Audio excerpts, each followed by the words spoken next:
Felicitations, adventurers! Welcome to Roll for Felicity, where today we're playing Arse and Farce. It looks like the chat is ready for it. Normally I would say we play serialized one-shots in a multitude of systems with assorted players, but this is the very first Roll for Felicity campaign. I put campaign in quotes because it is going to be on the shorter side. I feel like campaign, usually people think like 3 years of like character development. This is going to be 4 to 5 episodes. But still very exciting. I'm so excited to be here with my guests today, Xavery, Tag, Arielle, and Mace.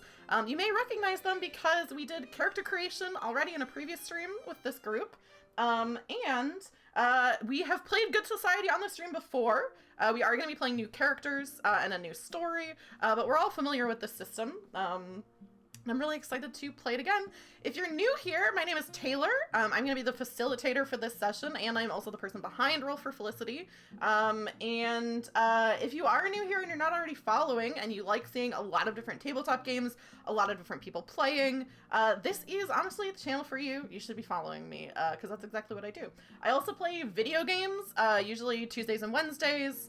Right now I'm playing through Phoenix Wright, so if you like seeing someone struggle to do a bunch of different character voices and also struggle to notice things in general about mysteries, that's gonna be the stream for you. And then on Wednesday I'm gonna be playing Dead by Daylight with some people, which I've never played before, and I'm really a baby when it comes to scary things, so basically if you want to see people struggle, you should check out those streams. But if you don't want to see people struggle, continue to watch this stream, because this game was made for us, we were saying just before we got on. We're all experts at it. And with that, I'm going to let my guests tonight, or this afternoon, I should say, introduce themselves, and starting off with Xavery. Do you want to let everybody know who you are and what your whole deal is?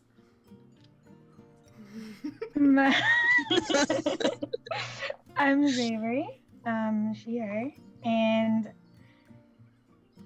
I don't know if I have a whole deal. I just want to say hi to my sister Sasha in the chat, aka Peebs. Nice. Yeah, I just also did put in chat, if you want to follow any of the players on Twitter or Instagram or various other websites, that is available in the chat, so there's a link that you can click and follow anybody that you are interested in following. Also, welcome Peebs to the chat. Melanie, Goblin, oh yes, it's Tim, Troll Mila. I'm looking to see people who are commenting who are not already in the game, because, you know, I've already said hello to you. Melanie in the chat says your whole deal is being a ding-dang delight. So that can be your that can be your intro. Also, hello, Kat. Welcome to chat. Tag, do you want to let people know? I guess it's a lot. It turns out it's a lot to ask somebody what their whole deal is. Yeah, terrifying. I've instantly forgot everything I've ever done. Hello, I'm Tag. They, them. Just follow me on Twitter, it's in the chat, and I mostly talk about games. Like this game? Sometimes, yes, but also other games, such as ones that I make sometimes. I just released one yesterday, go check it out. And I did also, put your itch in your little thing in the chat, so if you want to see Tag's games, you can check them out on itch, and we'll actually talk about that more after the break, because we have some more specific things to say about some of Tag's games. But before we do that, Arielle, do you want to tell us about yourself? Hi, I'm Arielle. I use she, her pronouns. I am me. I'm not sure what my whole spiel is. I don't know. I'm living in Hawaii, so that's kind of cool. Yeah, a morning stream. We had, for the stream last night, where we played actually a game that Kat, who's in the chat, helped write. One of the players was from Australia, and so she got up at like 6 a.m. to play this reality television game, which was very fun. I was glad that she was able to do that. Yeah, Mace, do you want to introduce yourself to anyone who's not already familiar? Sure. My name is Mace. I also use she, her pronouns. You can also find me on the social medias I've provided in that little snippet. I'll probably talk more about it when we have an opportunity later, but I'm also a writer, and I've been selling my poetry on the North Shore and online, but we'll get back to that another time. And I really like Jane Austen, and that's why I'm here doing this stuff. And also because I like everybody here. Oh God, that was really just a runaway train, wasn't it? Ooh. It was perfect. We love it. It was perfect. Yeah.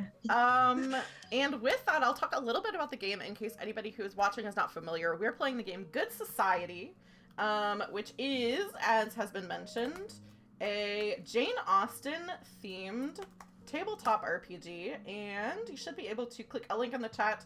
If this seems like something you would be into, you can buy it. It's available. It's for sale. There's digital copies, and also there's some really, we're not going to be playing any of them, but there's some really fun expansions where you can play like Jane Austen, but there's magic. You can play one that's like more of a like Downton Abbey, where you can play as like the servants and stuff in like a rich household. There's a couple other, there's like a dueling one, so a lot of fun stuff you can do with this game. I could also see if you're really into Shakespeare, a lot of the tropes in this lend themselves really well to something Shakespearean. But we'll talk about mechanics as we go, but just for anybody who's not familiar with the game, basically the game works in cycles, so there's different phases. The first phase is going to be a novel phase, so we'll be playing out a scene or like a collection of scenes in a location or a couple of locations that are loosely connected, and then we'll move on to different phases through that. You should be able to see on your overlay the Google Doc that we're all using with some of the character information. All the characters have desires and relationships with each other that we worked out during our character creation section. So they're all going to be working towards their own devious ends, some of them. And the main way that they're going to be doing things is through role play, which is if this is a game where if there's something that would be naturally you would be able to do, you can just do it, so you don't have to roll to, like, you know, drink tea or whatever the situation is. And if there's something that would be more difficult for you to do, or you want to try to get someone else to do something, we have resolve tokens. And the resolve tokens, you can offer a resolve token to someone else to say, hey, could you have your character, you know, ask me to this party that you're hosting, whatever, things like that. And then the person who is being extended the offer can either accept, decline, or negotiate. So they could say, yeah, I'll do that if Constance Farthingbottom does this for me. That's, oh, and I mentioned that because if you are in chat, and you want to affect the story tonight, you can tip. So you can use Twitch's currency, which is called bits. So for 200 bits or $2, you can give a player a resolve token. So enable that character to do extra things. You only get so many resolve tokens in the game, so that's very helpful. Or for 500 bits or $5, you can create and spread one rumor, which will come up. I'll explain that as it comes up. But basically, you can introduce a plot line that players can call on through the rumor section. So you can do that either with Twitch bits, or there is a link to PayPal, and all of those tips are split amongst our performers tonight. So definitely not required, but a fun little perk if there's something that you are interested in doing. But I think that's enough talking from me, and I think we should get into the story, which we've decided pre-play that this first scene in the novel phase is going to be taking place at a funeral. And since we've all played this before, I think instead of me setting the stage a bunch, and I've already, like I said, talked a lot, is there anyone who has an idea of what their character is doing, or a scene that they immediately want to see at this funeral? If not, I can set something up, but if anybody wants to jump in with a description of their character and what they might be doing right now, I can turn it over to all of y'all. I think Nikola is late. Yeah. Almost certainly. What is, do you want to describe what Nikola looks like, what they're wearing, what their vibe? Sure. Yeah, Nikola is, of course, late because they needed to look just right for this funeral. It is, of course, the biggest social event that's happened since they've come back to the area. They are, I think, wearing just all black. I mean, they're supposed to be showing they're in mourning, but every single piece of what they're wearing is jet black, except for a tight sort of cinched right at the high waistcoat that has some gold embroidery on it that kind of mimics kind of a military look. They're very tall and lithe, and have I've decided in the last few moments that a pencil-thin mustache feels right. And they have very, very dark hair that is very neatly combed back, and they are wearing glasses not unlike these, hiding their bright, bright eyes. And they just needed to look exactly right for this funeral, and as a result will probably arrive at the wrong time. Yeah, I think as you're coming in, it's like one of those, I think I have the perfect place for you to come in. So you're late, everyone is seated, and I think the Reverend, I was trying to think of what they would have been called in this time period. I think, is Reverend correct? No, what is... Is it clergy? Yeah, clergyman. I'm just imagining clergyman. Mr. Collins. It's whatever the title is, has a big black wide brimmed hat. I know that. I think it is clergyman. Clergyman.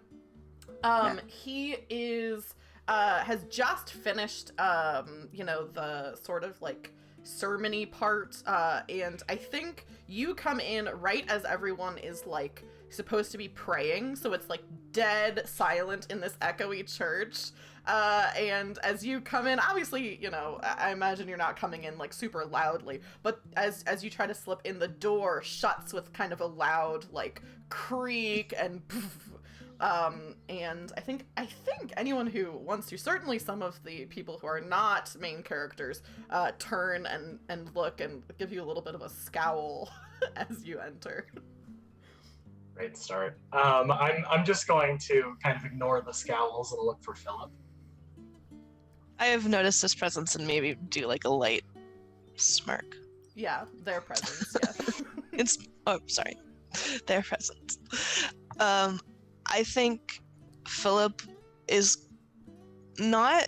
I think he's trying to show that he is sad, but inside is really not too fond of his father, so might be more distracted with like other attractive people in the room.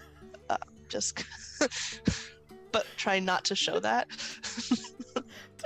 Trying to scope out a date at his father's funeral. I also am interested, do you think, we've got another character, Esther. What do you think your reaction is to Nikola's entrance? I think I'm probably sitting somewhere close with Constance, trying to be like consoling, and then Nikola just makes a huge scene coming in, and I just turn around and just start frowning and kind of like lean over to Constance, like, who do they think they are, honestly? At least they came. Just kind of goes back to her prayer. You think they would have the respect to at least show up at the right time? A friend of Philip's is never on time. Dear boy that he is. I suppose that's true. I like kind of flip a page in my prayer book, just like a little bit a little too loudly. I think I don't clock the dirty look, but as I pass the pew that they're on, I hear the loud flipping of a page and I go, shh, it's a funeral.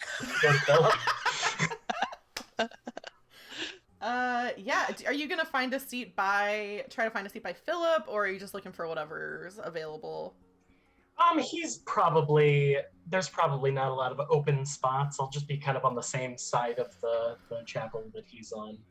I think I like this. So we have some NPCs that we're that we're playing with as well. And I think if you're looking for someone who's close to Philip, but not like necessarily close, but on the same side, but with empty seats, I think you see a very this person isn't like a professor, but like looks very professorial and very like disheveled kind of. Like his hair is like not as coiffed as it should be. I think there's like a little bit of a stain like on his shirt or something like that, like right here. But you recognize this as Mortimer Farthingbottom, who is one of the Farthingbottom triplets, and there is a distinct empty spot by him, which is sad because this is his father's funeral. You would think that there would be some other people by him, but yeah, there's an empty seat close to Mortimer. I'll 100% sit next to Mortimer.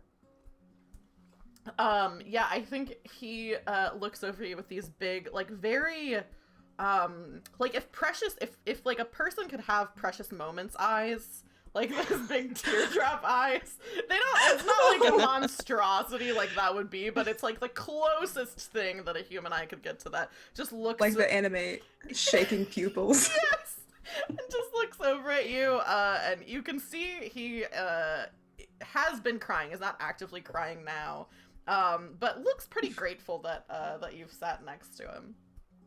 Doesn't say anything because it's quiet, but gives you a little nod. Yeah, I give him a big smile and a friendly wave, and then sort of remember where we are, and then kind of serious up and give him a little pat on the knee. Yeah. Yeah, he I think uses his he has maybe some like fluffy little something of his the end of his sleeve, which he uses to wipe his face a little bit. His handkerchief is completely soaked, not useful anymore.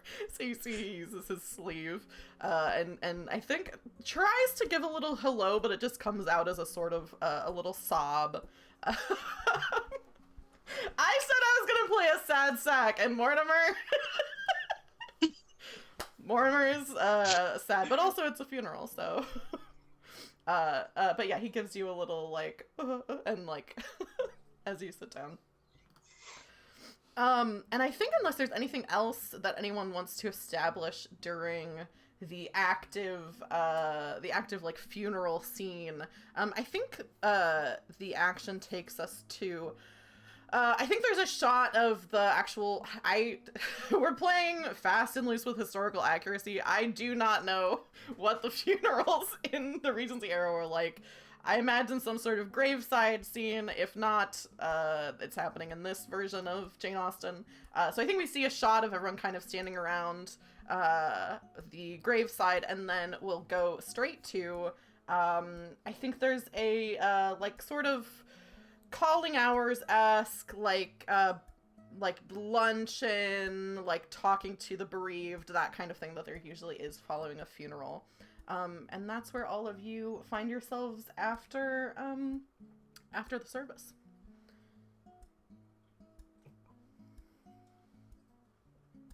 Constance is going to be positioned right by Hilda's side the entire time.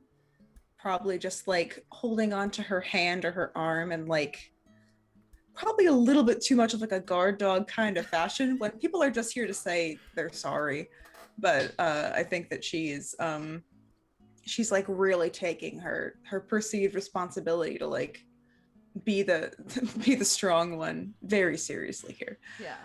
I think Hilda, for her part, Hilda Farthingbottom is really leaning into that, like seems kind of pleased with the attention, and obviously is grieving her husband, but also I think is not upset to be kind of the center of attention, to have a bunch of people coming up to her, and so it's like that very like people come over and she'll just say, "Oh, thank you so much for being in attendance. My late husband, he was so fond of you. I wish he could be here to see you. It's been so long since you've come for a visit. It's such a shame that it had to come to this," and those sorts of sentiments, which are, you know, a little backhanded. But nobody else is allowed to say anything to her because, her daughter's right there. They're not going to say anything. Mm-hmm. But yeah, I think Hilda also, what is Phillip up to? I think Phillip is being his kind of charismatic self and instead of being with his sister and mother and brother, he's kind of approaching people and thanking them for coming and just being a generally attractive person. Because that's his priority, is to be attractive, I think. Yeah, I think Hilda kind of is while maybe in a break when like people aren't coming over to talk to the two of you, she's I think holding on to your arm the entire time, Constance, and I think she says she looks at you and she says, "Oh well, it certainly is nice for Phillip that he's finding a way to occupy his time, given the circumstances." We all grieve in different ways. Some are very different ways. Yes, certainly. And she's very, like, black, elaborate dress. Again, I don't know if this is accurate, but, like, a veil. Very, very much in mourning. And I think we haven't yet heard what Esther, Phillip, and Constance are wearing. And last time I really messed up on a couple people not asking what they were wearing. So I'd like to hear about that as well.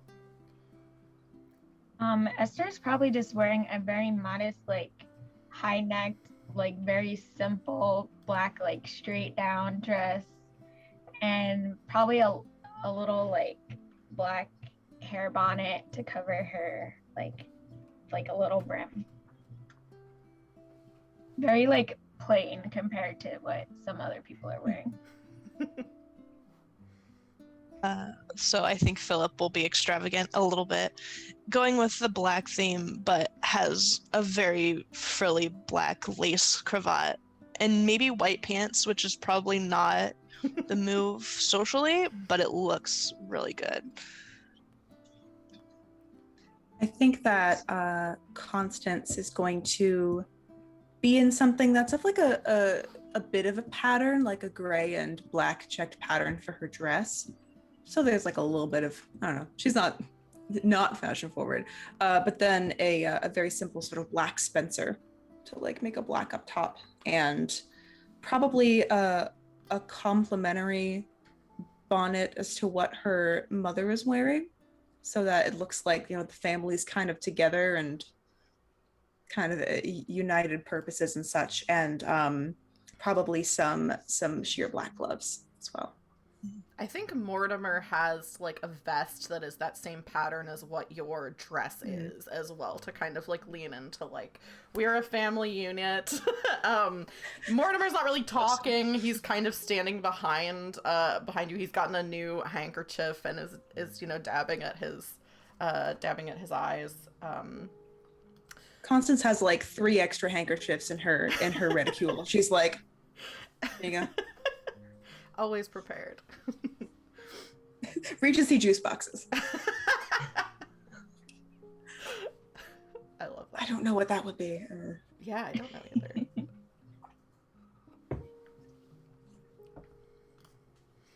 Yeah, what's everybody else up to at this funeral? I think there's some food. There's some tea. Some punch. That seems like a thing. I think some little like sandwiches, maybe some little like, finger sandwiches, that sort of thing. And it's, it's quiet and a little bit subdued, but there are people, making conversation, mingling. This is a big event. The Farthingbottoms are a pretty important family in the community, so there's definitely a lot of people here. I think I'm over by the food. I think I've got a little plate with like 3 finger sandwiches on it. And I'm just sort of looking a bit disappointedly at the table and then just looking over at people. And I think I'm just mostly kind of watching the proceedings because I only know so many people here. I think Phillip should have... Oh, sorry. No, go ahead. Okay. I think Phillip should approach Nikola at some point, since they are best friends. As soon as you do, I kind of like toast you with a sandwich, and I'm just like, there's less drinking here than at home. When someone dies, there's so much drinking there. This is very somber. Yes, unfortunately, this is a more somber party for my somber father. Perfect for him then. How are you? I am doing fine. I think my sister and mother, I'm not even going to mention Mortimer, like, as if he doesn't exist. I've forgotten he does already. I think that they are handling this as well as I expected them to. Mm. Well, the pens look great, so there's that going for you. Oh, thank you. I'm gonna be like a little like ways across the room, just like glaring at Nikola. Not even paying attention, like accidentally dipping my little sandwich in my tea. Just like wondering, like trying to think of a way where I could like accidentally spill something on them, because they obviously put so much like attention into the way they're dressed, and I just want to ruin it a little bit. Are you with anyone else, Esther? Cause we didn't really directly define it, but your it would maybe make sense for you to be here with like another family. Do you think you're here alone, or do you think you're with like with other people? What do you think the sitch is? I'm not sure. I probably came just because I'm like good friends with Constance, but maybe also Oh, yeah, that's right. Yeah. But maybe also like my student is there. I don't know, it could be somebody. I like the idea that I'm not gonna offer I don't think I'm gonna offer a resolve token this. I'll just leave it up to Mace, since that's your side character. But I do think it might be a fun dynamic for Edith to be over here as Esther is just glaring and absentmindedly dipping her sandwich into her tea. So that's up to you. I think it would be fun. I would love for Edith to be here, so readily accept. I think it's like she just like just like aggressively dunking her sandwich in her tea. Edith's gonna go, Miss Esther, does that taste good? What? Does what? Oh my gosh. I didn't even, and I like try to like hide it somewhere. Oh, here, I'll put it in my pocket. Okay, I hand her this very soggy little thing. She's now just holding a soggy sandwich, realizing she doesn't have a reticule because she's not old enough for one. You're like, I'll just hang on to it. Okay, thank you. You are always my favorite. Such a darling girl. I should hope so. And then I just like go back to stare. Miss Peachtree, who are you angry at? This Nikola, he just waltzes in all the way from another country and just thinks they can totally disrupt this family. As far as I can tell, all he did was wear sunglasses to a funeral. Oh, who does that? All they did was wear sunglasses. Maybe that's how they do it. And where are they from? I know I should learn it in geography, but I'm not very good at it. It's Russia, dear, but it doesn't matter. It's so far away. They should do things how we do them here. Pardon me, Miss Esther, but that seems very xenophobic of you. Did I use the word right? Good job. But I can't stand them. Well, if you need to dunk more sandwiches in your tea, I've got room for about 1.5 more. It just hangs out to the This soggy sandwich. That's a good idea. And I take another cucumber sandwich and just like. Oh my god. Dunk a sandwich and then hand it to your pupil. Just Why? How do you express anger? just out of spite. Just look. Before anyone look, just look busy. I love it. Are there any other scenes that people want to do while at this funeral? I think Constance would like a word with Phillip before we wrap up this sort of wake vignette. Yeah. So I think at some point she's going to kind of turn back to Mortimer and be like, "Oh, thank you," and kind of like gesture to Hilda's arm, be like, "Would you please?" Yes, of course. And he steps forward. Hilda does not put her hand on Mortimer's arm, but just kind of looks and like still stands close to him, but he puts his arm out and she just kind of declines as you make your way around to see Phillip. Yeah, I'm gonna skirt over to Phillip, and is he still standing with Nikola, you think? I think so. Going to approach and kind of just give a quick little nod to Nikola and say, Phillip, if you wouldn't mind, a moment. Yes. Nikola, I apologize. I'll return.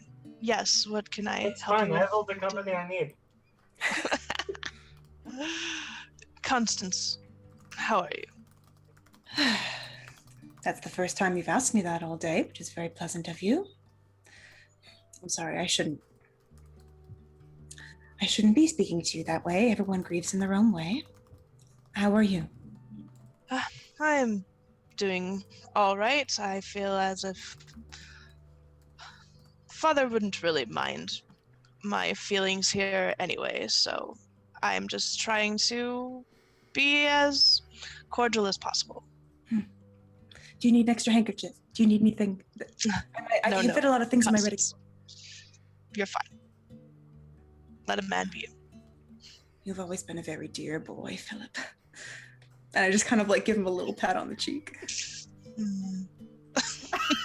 Your friend there is very interesting and so recently arrived. Very pleasant of them to come and support Yes. you. He's arrived recently from Russia.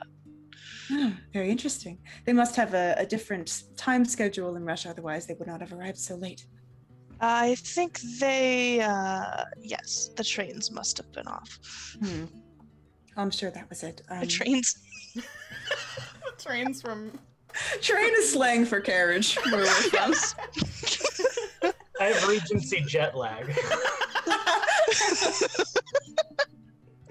That's Maybe why they arrived late, is the Regency jet lag. I just think that the sleds in Russia go a little bit slower than our carriages here. They must. Well, I hope to have the pleasure of being formally introduced to them, and I hope that they might be a good influence on you, Phillip. This is an opportunity that we all have to better ourselves after the passing of Father. Stop your fretting. Come over. Let me introduce you to them. Oh, very well. Nikola, this is my sister, Constance. Pleased to meet you. Constance, this is Nikola. I am delighted. It's an absolute pleasure. Although the circumstance is not ideal. Certainly not, but we appreciate your presence, all of us. Oh, well, anything for my very good friend Phillip, of course. Had you two met before you arrived in England? Oh yes, well, I've done a bit of traveling, you could say. So. Oh, very interesting. For business or for pleasure? Either? The two usually go hand in hand for me, I find. Business. Constance not gonna know what to say to that. Be like, well, Business mostly. very interesting. Certainly hope to see more of you on happier occasions. If you don't mind, I want to be certain to greet everybody at least once. Not much to do. Of course. Well, I'll I'll be around. Very well. Speak. Do you need an extra handkerchief? No, I have one here. What? Just asking. And excuses herself to make some rounds. Strange girl, your sister. Yeah, she seems to fret more than she should. Well, when do we leave? How long do these things usually go on for? I'm not really sure. You can feel free to take a rest and head back to our home. As I'll long be as here there's for a something, while. as long as there's something happening, I'll be around. I might meet some people. I don't know. Well, there are some attractive people over there I was thinking about going and talking to if you'd like to meander this way. Where you go, I follow. So I think they go over in search of some condolences. Wink! I would love to offer Esther a resolve token. I'll leave it vague. You don't have to cause a scene, but I would love to see an interaction between Esther and Nikola. It's up to you. You don't have to do it, but I will offer resolve token. It feels like it should happen, though, huh? Yeah. She's only got Edith's running out of room in her hands for sandwiches. So she's like holding a sloppy mess at this point. Like, Miss Esther, maybe you should just go talk to them. You always tell me the best way to solve it is to talk about our actions. I guess you're right. And I like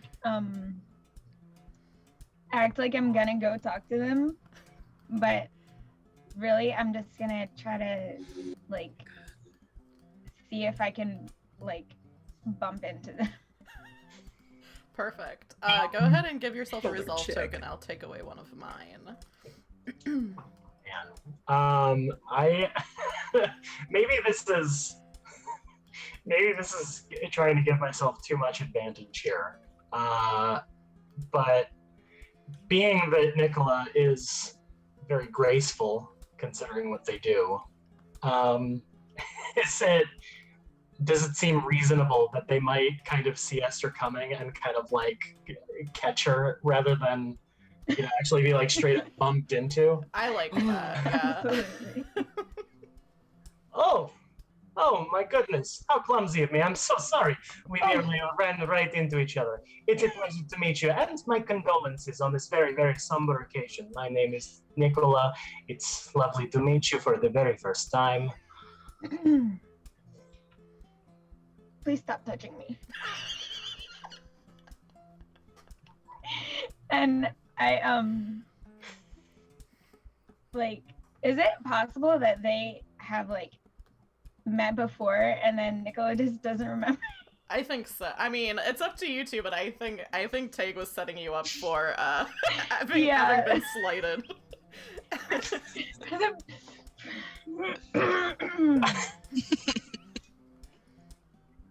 I can't fault your poor memory, dear Nikola. I'm sure that what you and Mr. Phillip get up to, I'm sure lends itself to lapses of that kind. But we have indeed been acquainted. So it is a pleasure to meet you for the second time.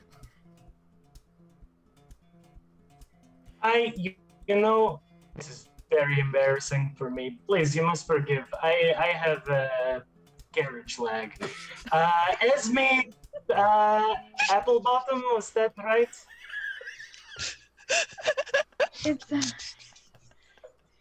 It's Esther Peachtree.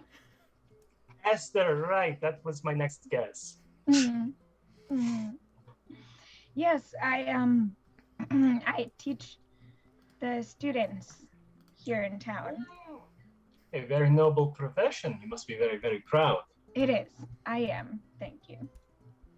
And what is it that you do again? You see, I am a member of the ballet. A dancer. Yes. I'm Quite a good one, if I say so myself. I'm sure. And so what brings you all the way here to London again? Oh, well, family obligations, mostly. In this case, I'm visiting, of course, my good friend Philip, who's just over there. You probably know Philip. Everyone knows Philip. Of And, course. offering my support in this trying and, again, extremely somber and sober time. That's lovely.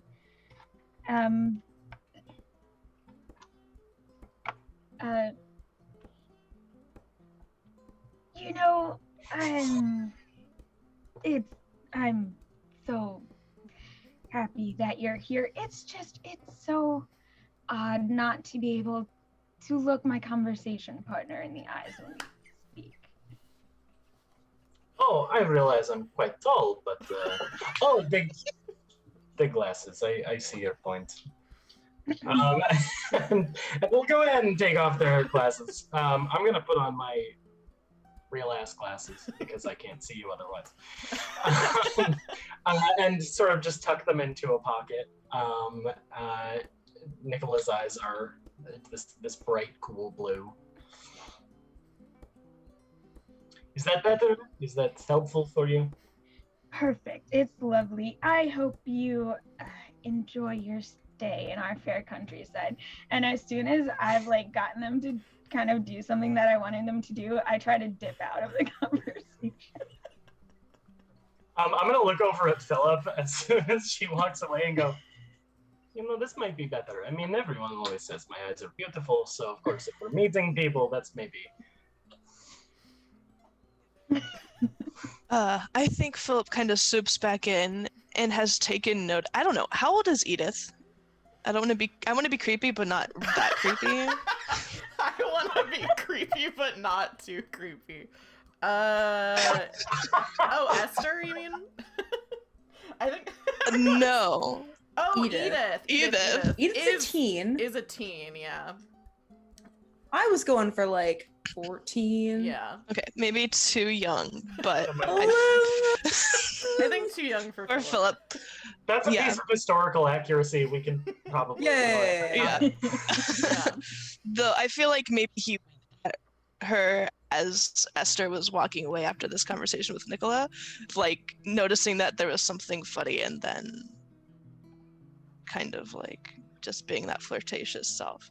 But that's gross, so that's not going anywhere else. Yeah, there are other women NPCs here who are in the right age range. I'm sure Melissa is here. But Melissa's your hunting companion, so I don't know if that was a romantic thing. Who else is here? More I don't know. Cassandra might be here. And Philip doesn't have to be straight either. It can be anyone. Daniel would be here. Yeah, Daniel's here. Yeah. Okay. And I don't know if some of the other NPCs, I don't know if they would be here, but Daniel definitely would. Daniel's your friend. Okay. Oh, is not your friend, but Constance's friend. Constance. So still would be here. Okay. But yeah, so I think maybe you're scoping out Daniel. Notice that conversation was a little bit odd. And I think that can maybe, unless anybody has other things that they want to do during this first novel phase, then I think we can move on to the next phase. It seems like people have established a little bit who they are, what they're kind of about. So next will be the reputation phase. So all of you have different reputation criteria. And this is one of the things in the game that you can basically have extra abilities, or you can have negative kind of things going on depending on how you're perceived in society. And I actually don't have those open right now, so let me open those. That's your family background sheet, I believe, is where your criteria is. Yes. Does anybody off the top of their head, while I'm opening, have an idea of whether they have met any of their criteria? I think Constance has. I have an argument to make for it, and feel free to call out any see if this holds water or not. Yeah. Constance's desire is to reunite the feuding families through marriage or inheritance. I think that she could have spent more time this wake or this vignette talking to Esther as a dear friend. Esther's family being the sort of rival family to the Farthingbottoms, but Yeah, instead did a lot of family mom supporting, arm holding, handkerchief offering. So I would like to argue that she acted in service of a duty and morality in a way that compromised her desires. I think that's fair given your relationship, because you didn't talk to Esther at all. Not for the second half. We chatted in during the actual funeral, but beyond that, nothing. Yeah, I think that's good. So you can take a positive tag. I'll do so. Thanks so much for offering. I will do it. Anybody else? Do you think you've met or met any of your either positive or negative criteria? I almost certainly have met some negative criteria. Come to think of it. I gotta stop playing Good Society this way, everybody. I guess I certainly acted in contravention of society's conventions, huh? Oh, you were late, yeah. Yeah. And you were wearing sunglasses.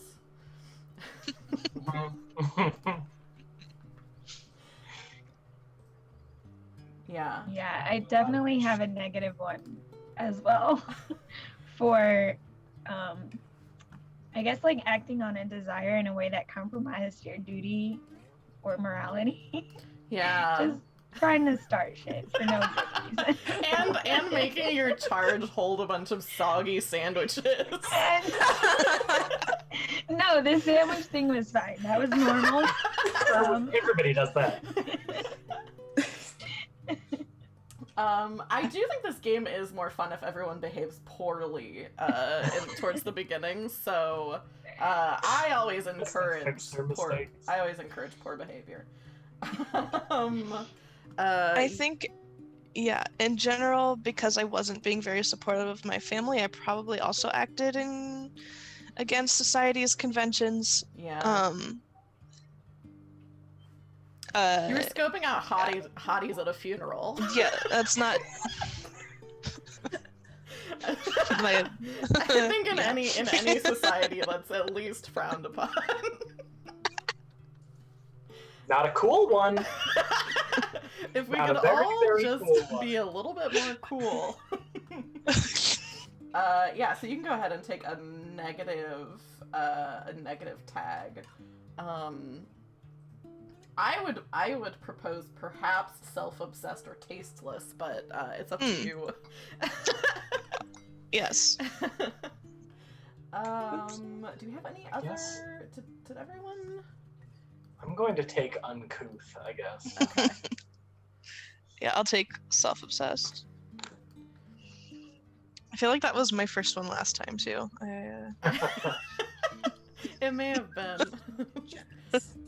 And then Esther, it looks like you took common as your I added negative. comment. But the good news is no one got to a reputation condition, so your status has perhaps been damaged, but not irreparably. And I think sometimes when, so just for the benefit of people who haven't played before, sometimes during the reputation phase, if someone does get a condition or something like that, there might be a little scene of how this happened, how this played out. I don't think we have anything that we need scenes for. That pretty much all happened in the previous novel scene, and none of you because there's one of the criteria is or one of the conditions is like fracture. So like someone that was a friend all of a sudden is like, because of your behavior, doesn't want to be seen with you anymore. So that maybe you would have a scene between those people, but we don't have anything like that for now.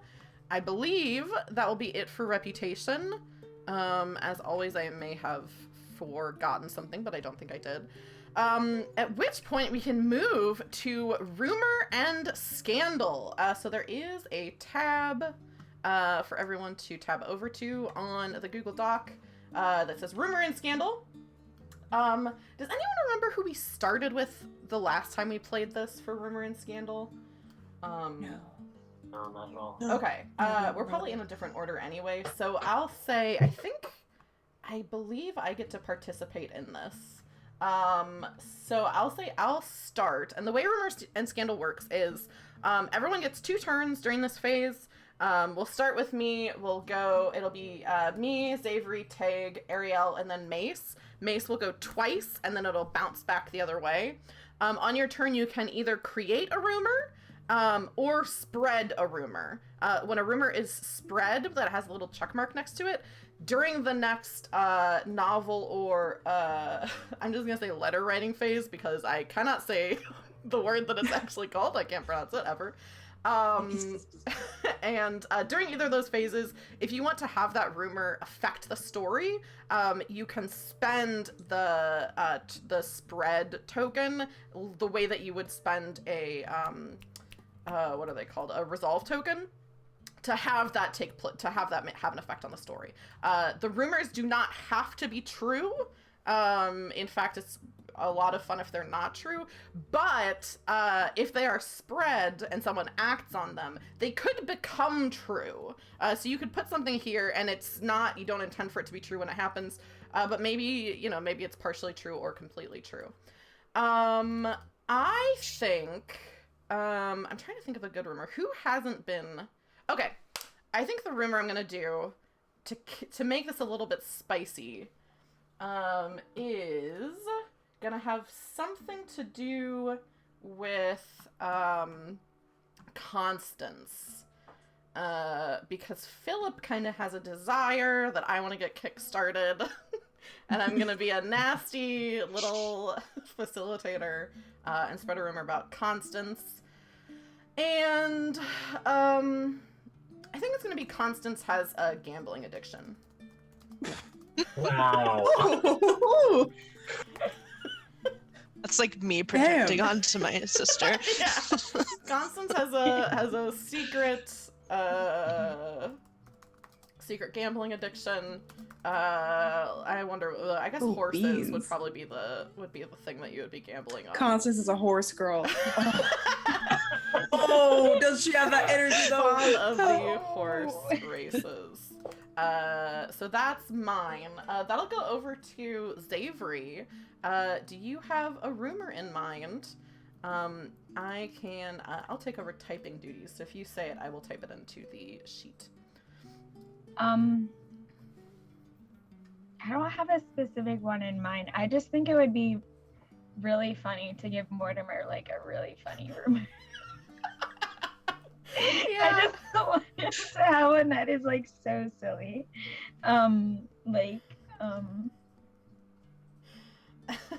Melanie says, boy, I hope one of these rumors is butt related. You know, Melanie, for $5. You're gonna have to. For $5, anyone who's watching right now could introduce a rumor to the butt-related story. rumor. And Butt rumor. it could be butt related, if you so desire. Yeah, something about Mortimer. Oh gosh. While you're thinking, I'll interact with chat a little bit to give you some time. But yesterday, I should mention, so yesterday we played I Came Here to Win, which is a really good game. It's reality television tabletop RPG. It's GM-less. A bunch of the people who were writers and developers were in chat last night, which was really fun, including Kat. And yesterday's stream, so we did a survival/cooking show. And we had a thing that came up that was like celebrity guest judge. And so we decided Bear Grylls. And the cooking challenge we decided was like a chopped style cooking challenge. And so they gave us 3 ingredients. And I decided one of the ingredients was, of course, piss because of Bear Grylls. And so there were a lot of piss jokes. So so Kat is saying some piss related rumors. Piss rumors. Do you have something in mind for Mortimer?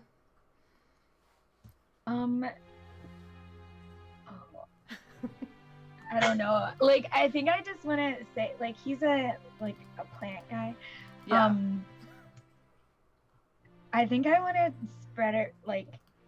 start a rumor that the reason he, like, spends all his time with plants and not people is because he's, like, deathly allergic to something that is, like, just allergic common. to people. Yeah, just like Piss. Is he allergic to piss? Could it be piss? Yeah, I mean, I'm worried that the implication also that Mortimer thinks everyone is covered in piss, so he can't spend time with them. Can't touch anybody ever. Maybe, I'm trying to think of something that would be like something that everyone would have in the time period. Yeah, like I don't know, perfume or makeup or like human hair, allergic to human hair. Something for like a bit of a historical tweak. Something that, although this is, well, it's not totally out of it. Something that ladies definitely did, although it could extend to men and non-binary folks. To do their hair, it would be a combination of pomade and powder. So it kind of like, it would usually be made with some kind of wax or animal fat, but you would like pomade it and then cover it with powder, kind of like the process of a dry shampoo.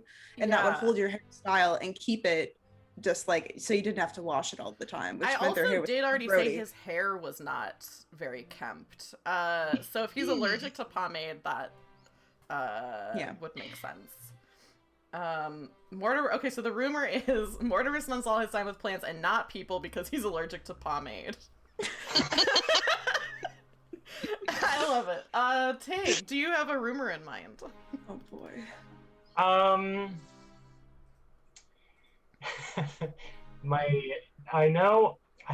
Something's telling me it would be the most fun to start a rumor about Philip. Now, of course, I love Philip. Nikola loves Philip. But Philip feels like it's just ripe for the opportunity. Yeah. I don't want to make it to do with his relationship to his father because it feels too obvious. Feels like a low blow. Feels low. The man just died. What about Philip? Philip has a secret gambling. Like just like everyone.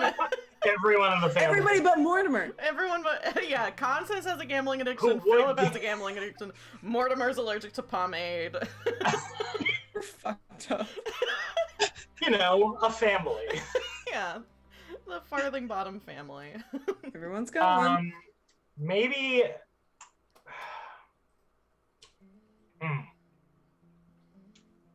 Maybe Philip.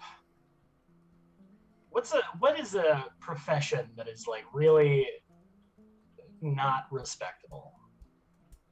Sometimes the military. Oh, sorry. I thought if we're asking historically, sometimes people would go into the military to like dodge debts because you travel around a lot. Not silly enough. Chad is saying there was a rumor. landlord, trash man. I'm not sure if that's a profession or if you're just making a statement about Philip. Trash man. He's a trash man.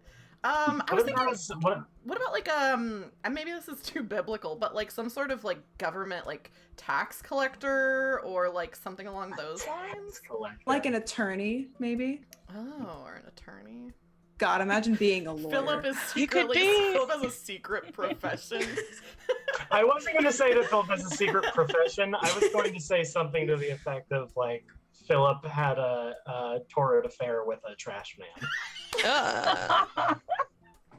There could be like a tradesperson from the Far East who's dealing in like opiates or something.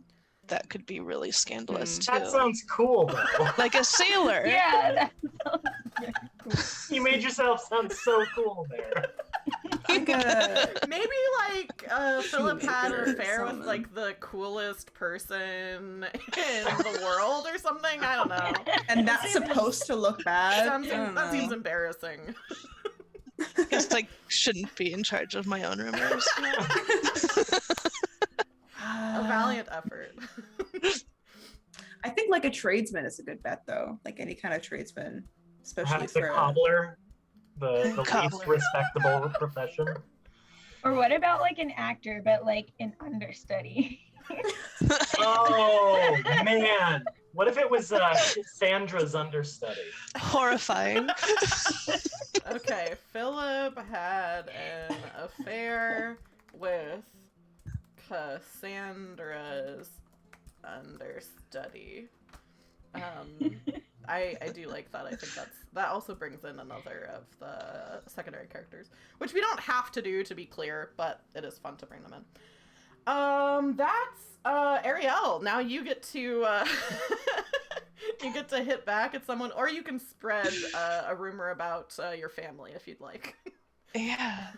There's a part of me that wants to spread a really funny rumor about Russia, but there's also Just the whole country. All of country. our Like, secondary the character, reason Russia. why he acts like, or they act like this, is because in Russia this. But the first thing that came to mind was to say that Mortimer pissed his pants at the funeral because he was so sad and scared. Oh my God. Mortimer. That's better. That's better. Because I want something for Constance to fret about and be concerned about that isn't me. She's distracted. Very clever. Oh my god. Mortimer Oh, pisses his no. pants at the funeral. Just watch. Mortimer's gonna be the one on top at the end of this. I hope so. Yeah, you heard it here first. Mortimer is a top. That's the next rumor I'm gonna spread. Judging by his description, fucking doubt it, but okay. Mace, that's you. You can choose to create your own rumor or spread one of the ones that have previously been established, and you'll get Jesus. 2 turns in a row. Man, I've been trying to think, but all these have just been so much fun that I've been, man. I think I'm gonna do, since I have the 2 turns, I'm gonna do at least one that is like definitely lined up with Constance's desire. So I kind of want it to be about the Farthingbottoms versus Peachtrees. Let's see. I think it would make for an interesting next phase if there was a rumor that somebody had spread after seeing their interaction at the funeral itself, that Constance and Esther are re-sparking their romance. Ooh. Constance. That they're talking again. Mm. She sent her "you up" letter, arrived by post at 3 a.m. Can you imagine? I think I'm gonna say their previously rumored romance. Because I think Right, good idea. your secret flames. Constance and Esther are re-sparking their previously rumored romance. And then Mace, you get to go again immediately, so you can either make up another rumor or you can spread one of the ones that exists. Oh, I'm gonna make up another one because I want to have a funny one out there too. While you're thinking, I will also say this, which is not to change your mind, but just to let people know, because this didn't come up last time. If at the end of, I believe, I think any of the ones that aren't spread, I'll have to double check the rules before we move on. But there's also a section for fading rumors. So if rumors aren't spread, they become fading. And then by the next rumor and scandal, which will probably be our next session, those will be struck out.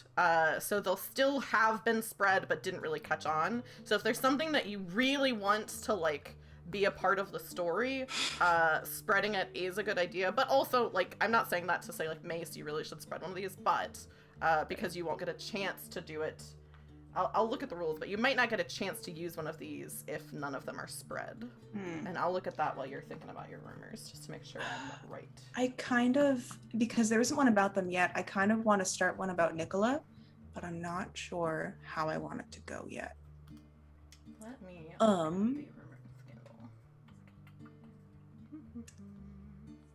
Who could you want to do? Reputation. Okay.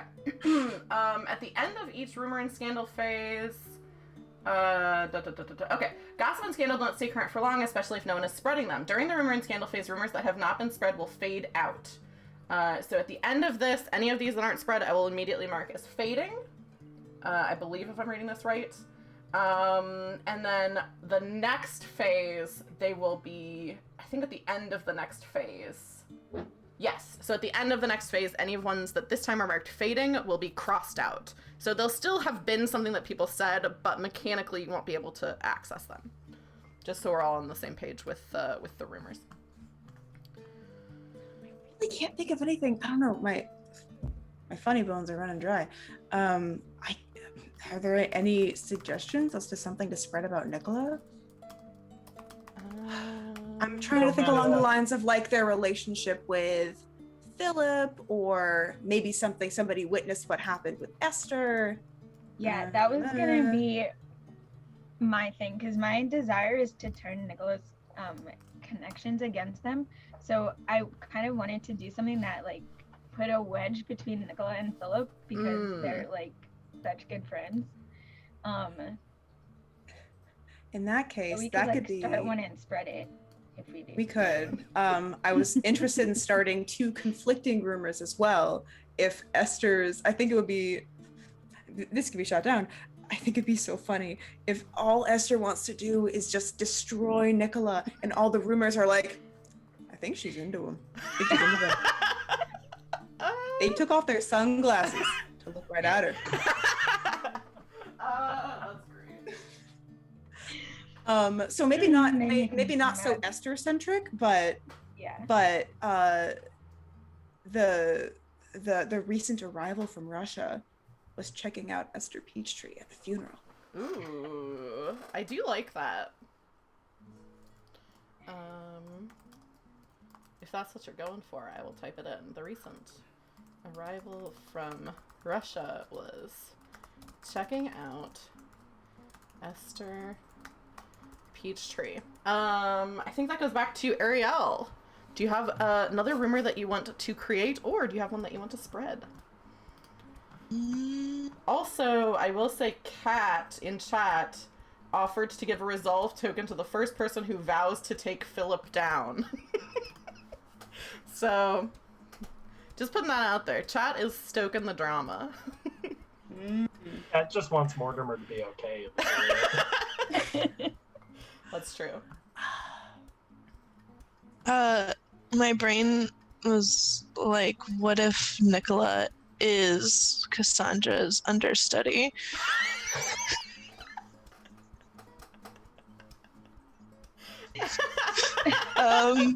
That might be too convoluted. Here's what I think. If you want, I think that could, because the rumor does not have to be like what's written here, people can build on that. I think if you wanted to introduce that, I would say spread the rumor about Philip having the affair. About myself. Yeah.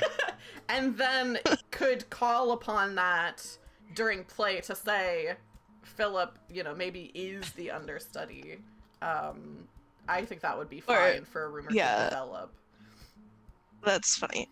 I can't spread a rumor about myself, though, so I'm going to spread this rumor about Constance and her secret gambling addiction, I think. Nice. That's projecting, but yes, that's what I'm going to She just really likes horses. She wants them to feel like they're being invested in. Nikola, aka Tag, do you want to create a rumor or do you want to spread one? It's just so funny that we have two about Mortimer here, and he's not even a main character. I gave Poor such Mortimer. an evocative performance as Mortimer that everyone's very invested. Yeah. I think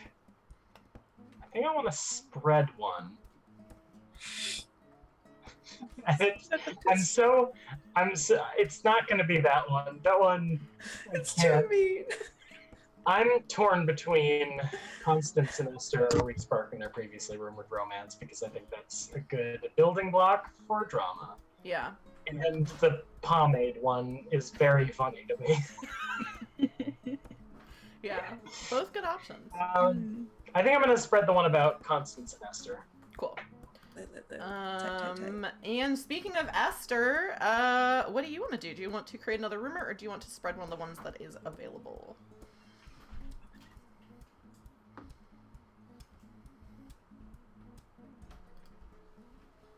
I'm trying to think of which one I would want to spread. But yeah, we've got some good ones. We've got Mortimer spends all his time with plants and not people because he's allergic to pomade. Philip had an affair with Cassandra's understudy. Mortimer pissed his pants at the funeral. Or the recent arrival from Russia. We're checking out Esther Peachtree. So any of those you could spread, Xavery, or you could make up another. I kind of want to change the Mortimer one that I made before. Because, first of all, this one is funnier. And secondly, I think that I want my rumor about Mortimer to be that he has, so many, offers and proposals. More than, that's great. so many more than Philip. So he's the most desirable. Yeah, for some reason he just doesn't excellent. notice or does not care. The hot bachelor in town. Yeah. Yes, everyone. He's so sensitive. And then at the funeral, Wait, what? I don't even know what you just said. Did you say you're gonna spread that one? No, I'm just gonna change it. Oh, And okay. then since that was my first one, I'm gonna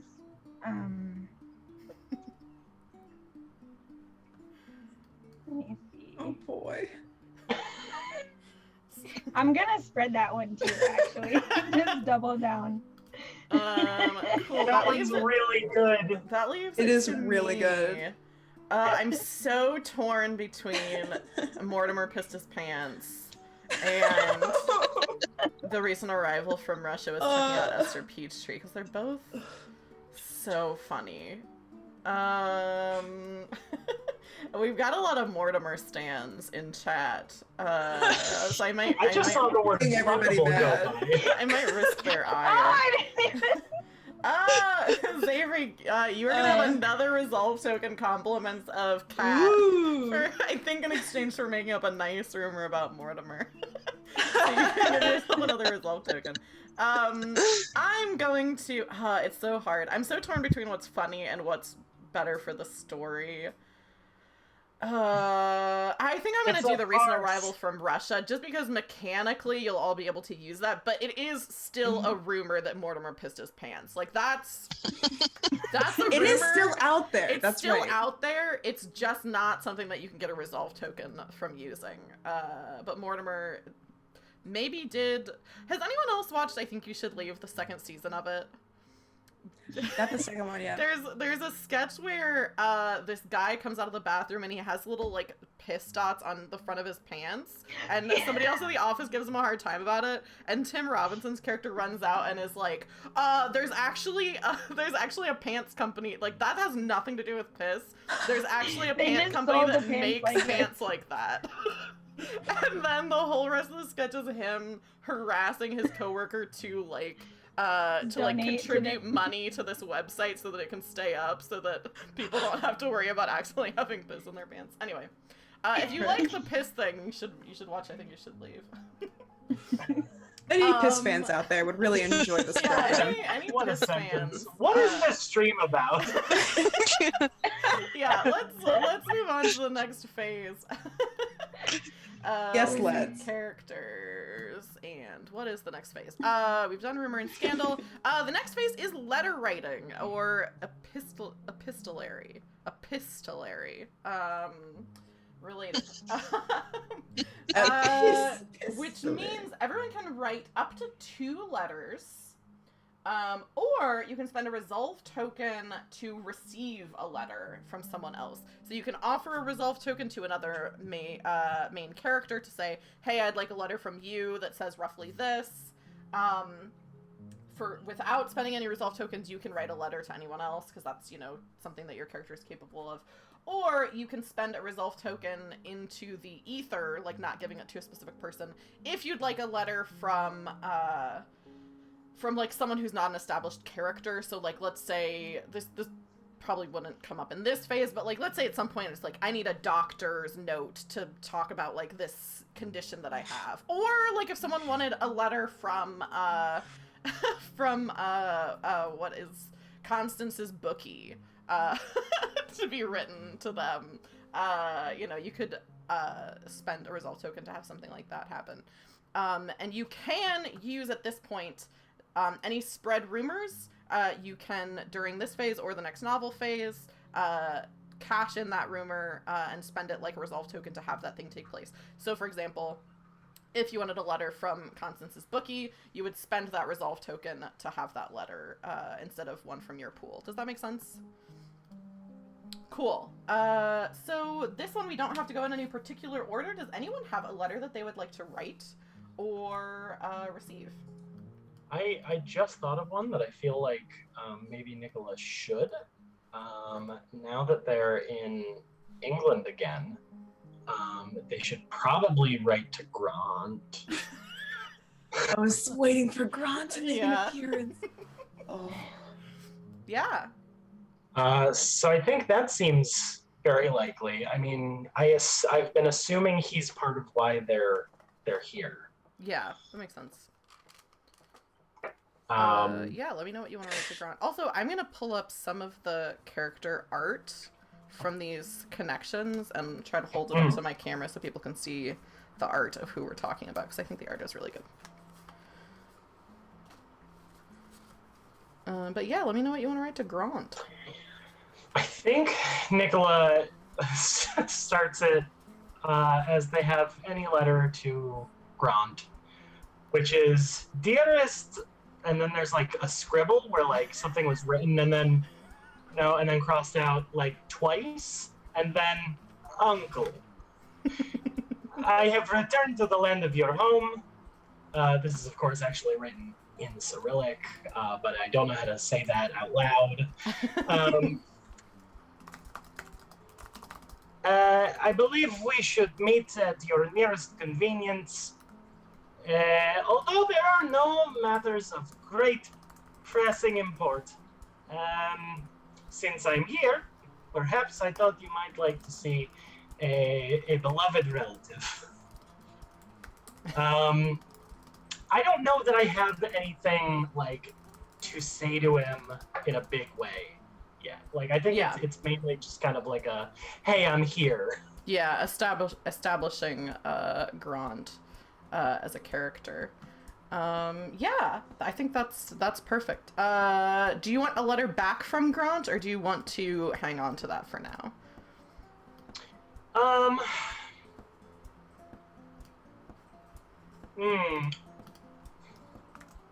Does he seem likely to write back quickly, I guess?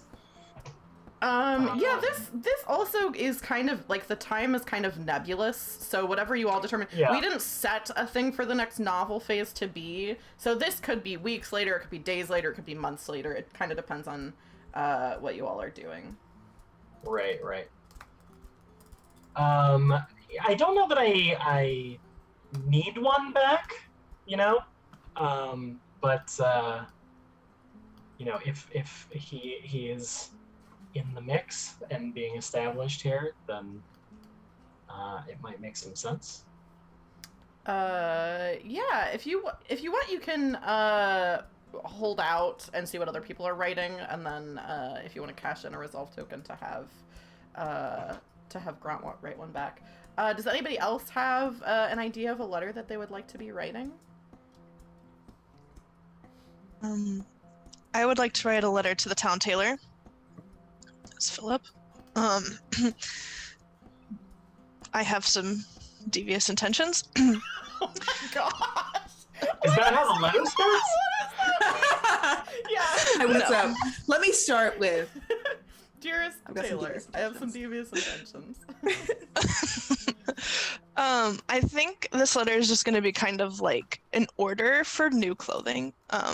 But like, dear Town Taylor, after receiving the beautiful black lacy funeral cravat, I must entreat you for more services. I also, like, in my mind, I'm thinking that the tailor would get this and be like, this is an interesting letter I'm going to spread to other people. I'm holding this up for for chat The absolute fave. while you're talking. So this is Mortimer. After the funeral, I realized our family could use some more undergarments. This is hinting at a rumor about Mortimer. Is that in the letter? I didn't say that in the Very letter. technical. But do you have thicker fabrics that we could use for our undergarments for specific occasions? Oh Something my more gosh. absorbent. perhaps. Something more absorbent. Also, my sister could use a better shawl to cover her shoulders. I don't know why that seems petty, but in my head it is. She's showing her Shoulders are too big. She's showing her shoulders all about town. Wonderful. Yeah, go ahead and just spend one of your resolve token. Oh no, actually, sorry, you don't have to spend one to spend one to send it. You can just send that. Okay. So you're good. Okay. So you write a shady letter to your tailor. Yeah. Anybody else? I think Constance would like to write one to Esther, thanking her for her companionship that day, and to the effect of, my dear old friend, I am very, very pleased that you were there to offer your presence of mind on the day of my father's funeral. I should have hoped to have spent more time indulging in your comfort, but I unfortunately have more duties to to uphold as now the primary heir of the Farthingbottom family. I want to let you know, however, that among those duties, one of my chief interests is becoming better acquainted with your family, and I intend to keep that promise as the years go on. Please come and see me when you have a free moment. I'm sure we have plenty to talk about. And I'm gonna sign it affectionately. Ooh. Constance. Ooh la la. A little spice.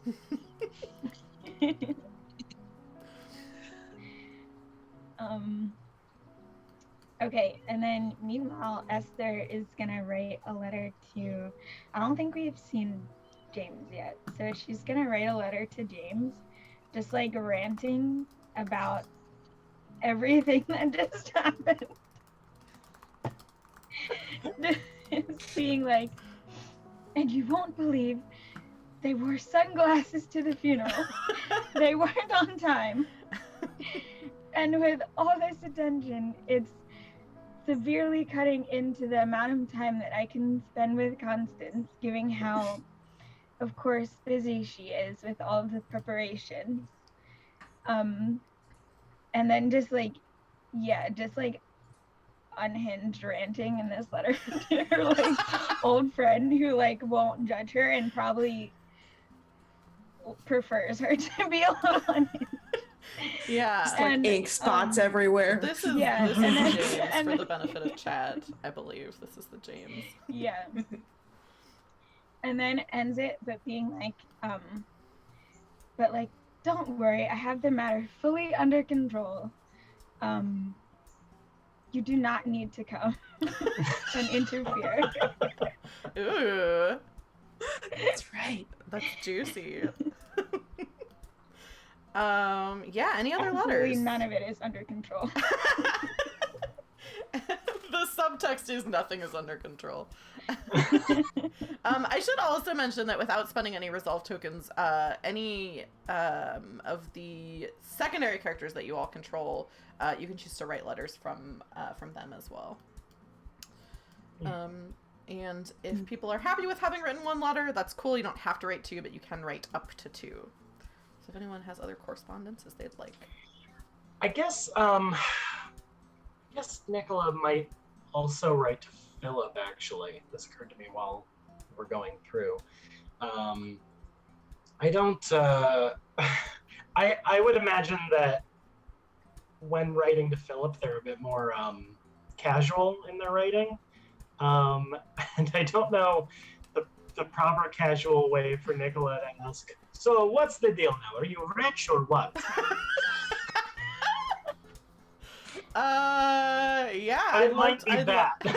Yeah, I wanna Hear know that. what you end up saying, because that's also very juicy.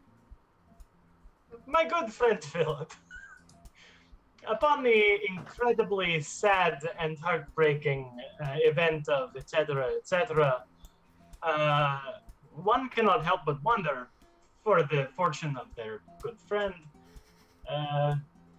Did you inherit anything from this? What's going on? Are you good? Are you okay? I mean, like, in terms of, do you have a house and things like that? Does that make sense? I'm just wondering. Nice. Yeah. So that's 2 letters from Nikola. Anybody else have another letter? Phillip, do you want to respond? Do you want to wait until a novel phase to respond?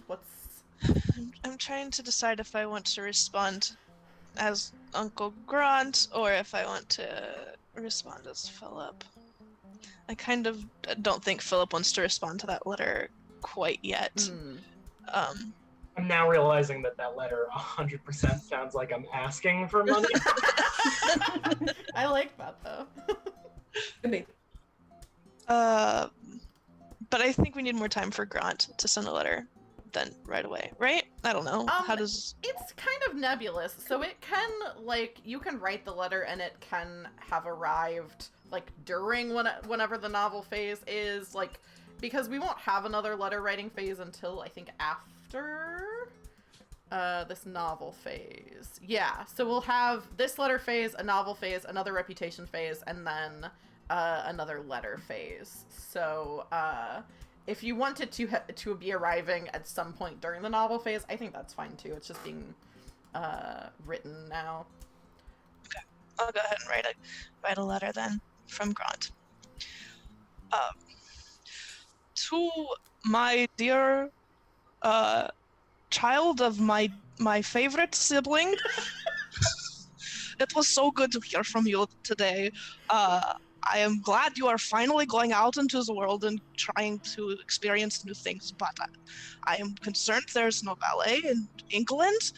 I must come and check this out for myself. Thank you very much for inviting me. Your dearly beloved Uncle Grant. Love it. Wonderful. Xavier and Mace, do you have other stuff you want to get up to during the letter writing phase? I think I want to send a letter from Cassandra to Nikola. It's gonna be real short, more like a memo than a letter, but she just wants to be like, of all reasons to travel, first event is funeral. Most boring possible day. Why this, Nikola? And then just... What and then for? Oh, man. That's it. I like the idea that this is, because Cassandra is in England, is that right? Yeah. I like the idea that maybe even because this is so short, it's like Cassandra came to call on Nikola and they weren't home, and so it's just like a scrawled thing left at wherever Just shoved Nikola's under the door. staying. Yeah. Yeah. God, Like, that they makes just it- gotta know how not fun that was for her. I love it. I feel like that makes it so important for people in the chat to know that the description under Cassandra is, I think Nikola is someone who needs to calm down. Yeah. Yeah, She's Mace. like, why are you going all the way to another country when you have everything that you need in Russia? And then this is what you're gonna do? This is what you're gonna do? Your first event in society. His funeral. His funeral. I think, because I'm interested in one of these rumors, that Constance is going to write a letter to a bookie. Ooh. I'm gonna lean into it. Nice. She's gonna like use like a different hand and like try and be like a little bit sneaky about it. Send it express, but like late at night, so like no one sees it leaving the Farthingbottom estate. And it's just going to read, Dear Associate, I hope this letter finds you well. Please inform me at your earliest convenience of the likelihood of, man, what's a horse name that has to do with butts? Quick. A horse name that has to do with butts. There was, oh man. I'm trying to think of like a pun. Yeah. Anything. A butt pun. Round arsed Millie. Got it in one. Cat. Please, at your earliest convenience, please notify me of the likelihood of round arsed Millie, of her success in the upcoming race. Place down my regular amount on her bet.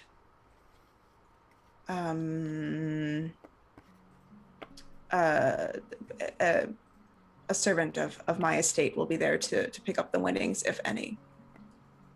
Thank you for your discretion. And signed C. Spicy. You should sign it, Phillip. You know what? I think it's gonna be F, period. Oh, for Farthingbottom, Last yeah. name. Yeah, but it could be any one of them. It could be Mortimer for all we know. It's for sure Mortimer. Those are some exciting letters. I'm very excited about this. What do we think that we want our next novel phase to be? Just as a refresher, there's 3 types of novel phases, and they're kind of loosely defined. We already did the first one, which is like an event. So a ball, a picnic, a funeral, which is what we did. There's also visiting, like a visiting style novel play or cycle, which is, you can call upon other people. All of your characters won't necessarily be in the same place at the same time. It's preferable if you're calling upon other major characters. Obviously involving the side characters is fun, but having a whole scene with like only one major character and then side characters is not as exciting. And then there's also, which this probably won't come up for this one, but there's a style called, I forget what they call it in the book, but it's basically, I think it's called a split chapter. Yes. A split chapter portrays simultaneous but related events in different places. So like the example that, this is not Austen related at all, but the example that always occurs to me for that is, I think it's like the last part of The Godfather, where it's like all these things are happening at the same time and there's like people getting shot, but then there's also like a party or something. I can't remember exactly what it is. I know there's like church shots interspersed with like mob violence shots, and I'm pretty sure that's in The Godfather. So something like that, where like things are happening in 2 places that are related and we're cutting back and forth between them. I think that makes more sense for something very dramatic. So I don't know if that would make sense for this chapter. But do people have an idea of what we want this the second novel phase to be? I like the idea of either visitation or a picnic. I feel like that I feel like that could lend itself to the Farthingbottoms, like had their grieving period and they're kind of like opening the estate back up to be like, Oh, yeah. we're all cool, we're chill. They had us in the first half, but we're cool now. Come and hang out. Yeah, and that way this could be enough out that perhaps this letter from Grant has already arrived to Nikola. Like, Nikola's settled down, like, there can be a bit of a time gap between these two scenes. A time for all these rumors to have spread. I also think this might be a good time. It seems like this is a natural time for us to take our break, because I usually try to do a break about halfway through. So I think we'll do that before this novel phase. Yeah,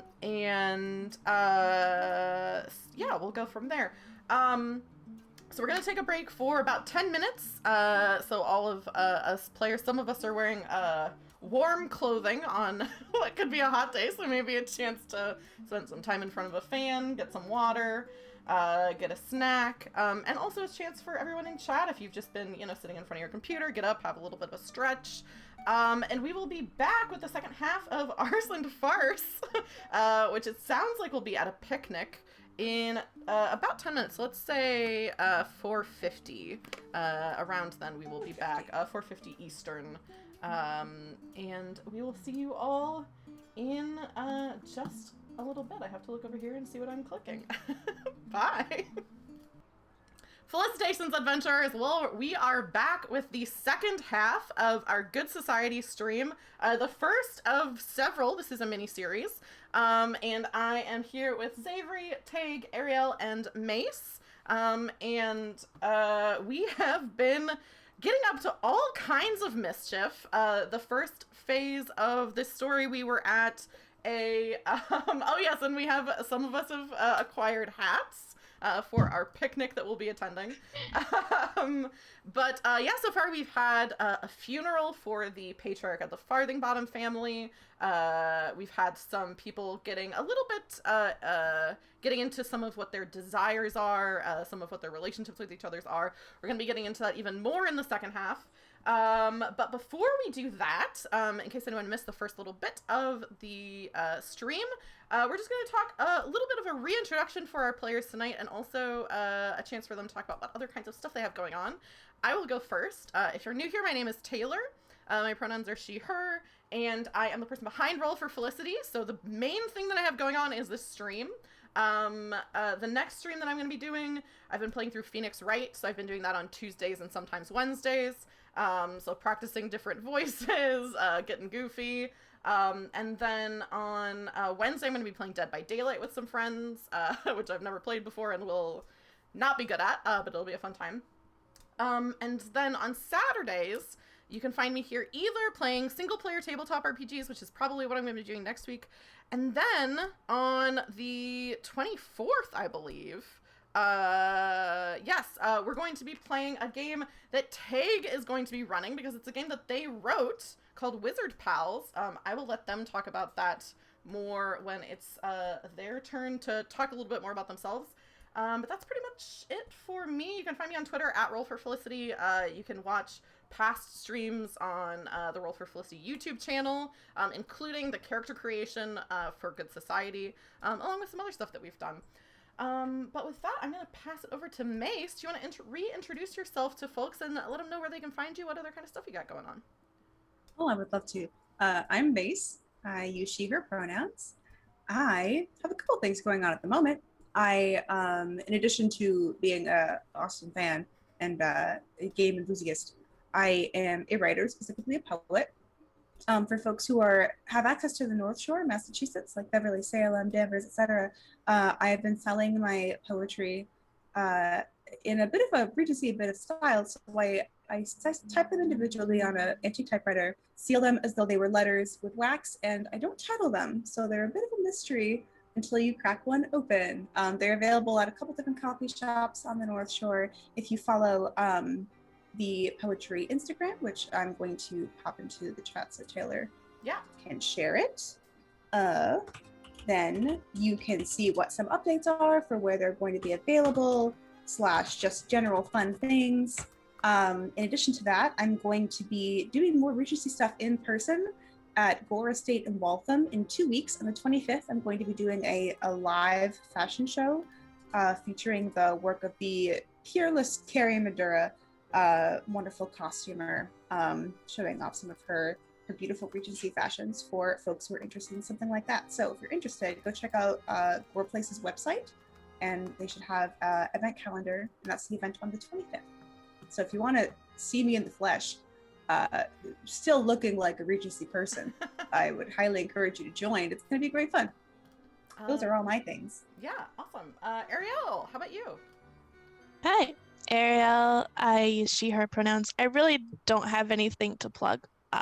So just to reiterate how awesome the rest of the players and Taylor are. So follow them. Do pay attention to all the things they do. It's really awesome. Yes, pay attention to our every movement. Pay attention to us. Focus. Dig, do you want to let people know how they can properly pay attention to you, since you are next in the rotation? I'd love to. Most days, just don't, honestly. That's probably for the best. But when you feel like you want to for some reason, you can follow me on Twitter for most of the relevant things I do, at Take the Bard. That's in chat. You should also check out things I have on my itch.io page. I have a couple of games there, including one I just released yesterday, which I think is pretty neat. And yeah, we're going to be playing Wizard Pals here on Roll for Felicity this month, which I'm very excited about because I'm very proud of that dumb game. It's a very light and extremely chaotic game that if you're looking for a one-shot for your group, I highly recommend it. And both Taylor and Xavier are going to be in that stream. I'm very excited to play it with them. That's true. Along with some other friends of the show, and if you want to see who's going to be on, you should follow Roll for Felicity on Twitter, because I put the player bios and everything like that up leading up to the stream. So if you want to get to know who's going to be on there, I'll just add another little plug for my personal Twitter. Xavier, what, anything you want to tell the chat about where we can find you, stuff you got going on? Yeah, I'm Xavier, she, her, at Xavier on Twitter, if you want to just chill and talk to me. And, yeah, I don't have anything to promote. I'm so excited about Wizard Pals. I was, like, reading through the like, rules page, and it is so fun and so cute and so funny. I think it's gonna be... I'm really so excited. Yeah, I got to read the rules while Tag was writing it, and I, at the risk of embarrassing them by saying something nice while they're here, I just think the rules how I hate that. They're delightfully written. I just think even if you don't play it, just reading through it is a lot of fun, has a lot of character. So I'm excited to play it. And I think with that, we can get right back into our story. So if you're just coming in for the second half, what you have missed is there was a funeral for the Farthingbottom patriarch, Arielle playing Phillip Farthingbottom and Mace playing Constance Farthingbottom, their father. And we have skipped ahead a little bit in time since then. I think probably to be determined exactly how much time. Enough time that the Farthingbottoms I guess we can establish this. I don't think we have either hosting or attending a picnic with some other folks in the community. And also, there's a couple of things that haven't come up yet that I think will be something that we'll be thinking about as players and as people watching. Some mechanics that haven't come up yet. First of all of the players have what's called a monologue token.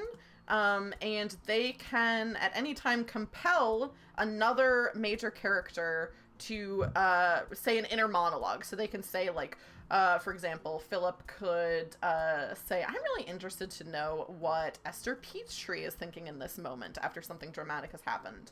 And the goal is to try to, each person has one monologue token. The goal is to try to spend those before the next cycle, because they'll be refreshed at the end of the cycle. So if you don't spend it, it's not like you get to bank it for later. If you don't spend it, it just basically, you only have space for one. So that is one thing. And then the other thing is during this time, the players will be thinking about, I'm going all over the place on the document, I've unlocked a new little area called, which you can see on screen, it just says inner conflict versus inner conflict. And that is the mechanic by which the players will be able to get more resolve tokens. They all start off with 2. And as we've seen, can like offer resolve tokens to each other to do things. But also during upkeep phases, not this stream, but probably the next one, if they take action in pursuit of their inner conflicts, they can get resolve tokens for doing that. And the players will get to decide what those 2 conflicting desires are. So one of the examples they give in the book is duty to family versus, like romantic interest, or like one of the inner conflicts, or, you know, responsibility versus like wanting to have fun. Like those, it can be kind of vague, but anything that your character that you're thinking, oh, they're developing this as a kind of inner conflict, we'll decide that, before, definitely before the next stream, preferably during this stream if we have time for it. I think that's all I really need to do as far as new dynamics. Do we know what the situation for this picnic is? Do we think the Farthingbottoms are hosting it, or do we think that it is a different family, or maybe a community event?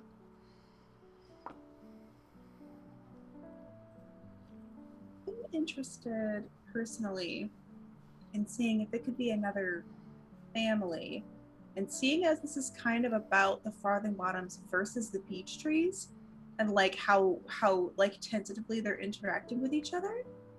Maybe the Peachtrees could be hosting it. Maybe it could be a totally different family.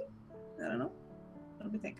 I like the idea of the Peachtrees hosting. Yeah, I was honestly thinking the same thing before you said that. Yeah, I think the Peachtrees could host the picnic.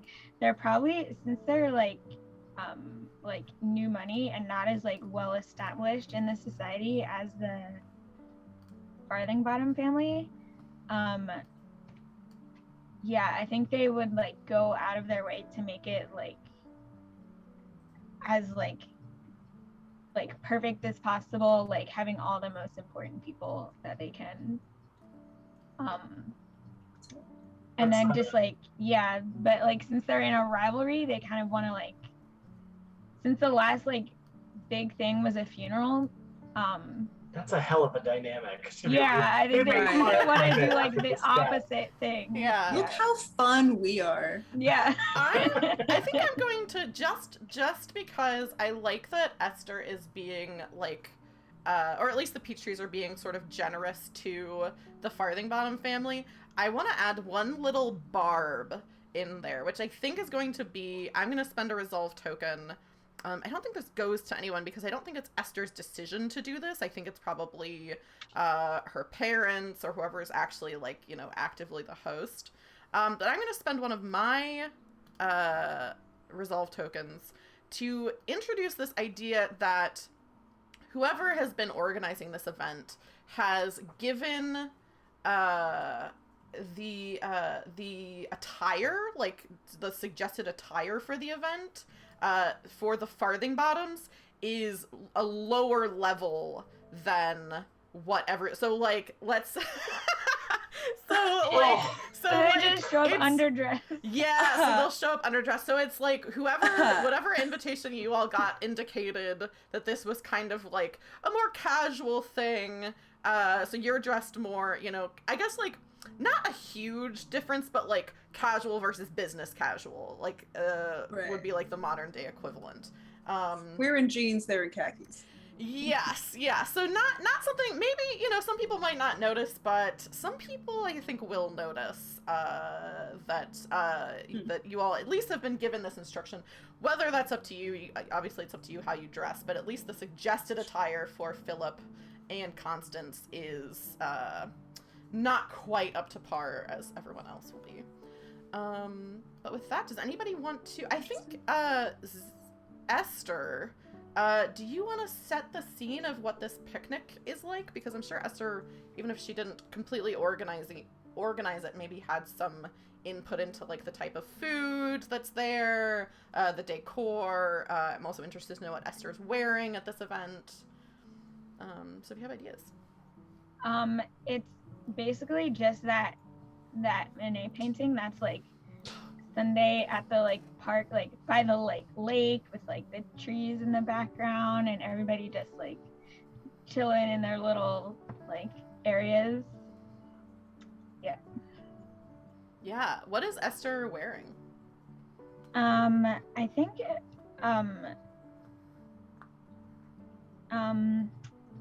probably since this is like her trying to like fit in and kind of like impress a little bit, just like a light little like floral like dress with like some lacy details and like maybe some like lace gloves or something.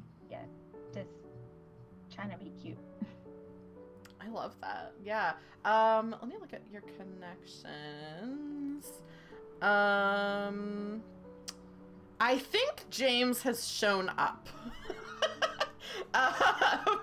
So, you sent this letter to James that was like, I think everything's fine. You don't need to be here. And James has shown up. Which for anyone in chat, I'll hold up the character art for James. This is the kind of suggested character art for James. Now Tag mentioned that they were going to give James a Cockney accent, and now I feel like I have to do that, so strap in for whatever is about to happen with me. So I think as you're getting ready, you're setting tables, James is, I think there has to be some like tents or something because it's like sunny out, so maybe he's been because he's kind of a more like salt of the earth kind of guy, so I think he's chipped in with like some of the servants and is helping set up tents. So he walks up to you, he's kind of dusting his hands off, and he says, all right then, what else can I do to help you today? He's a little Australian. I said he's a strap convict. in. I said strap in for whatever happens. Hello, my dear lady. Oi, what's all this then? Oi, mister. Oi, mister. No, really, James, I think everything is going fine. You don't need to go to all this trouble. You could just sit down and be a little quieter. Just Esther, I don't know. I can't do this accent. I don't know what you mean by that. All I can tell you is, whoever's giving you an hard time, just point me at him. And, I have some training. So and he puts up his boots. James is an amateur boxer. So, good job. yeah, I'm just gonna like discreetly like nod towards like Nikola's direction wherever they are. Yeah, is Nikola there, or do you think they've arrived late? No, I think they were on time for this one. Apparently to their detriment. So maybe this is as you're coming in, you see Esther kind of like nod over in your direction, standing next to this pretty gruff looking dude. Listen, I'm a traveling performer. I'm used to big gruff people putting up tents. So I'm going to give a very just polite head nod towards them. I think James leans in and he goes, "Oi, Miss Peachtree, that looks like a right wrong'un." I want to be clear too. You say the word, and I'll be right in there with the fisticuffs. You mark my words. No, that won't be necessary. James We're just winks. here to have a nice Oh, time. yeah, of course, I understand it won't be necessary. We're not going to cause a scene. We ain't We're gonna cause just no going to scene. have a lovely picnic. Oh yeah, right, ma'am. It'll be a lovely picnic. And he I'm being winks again. serious. I'm not suggesting anything. Oh, I would never take that you were suggesting anything, ma'am.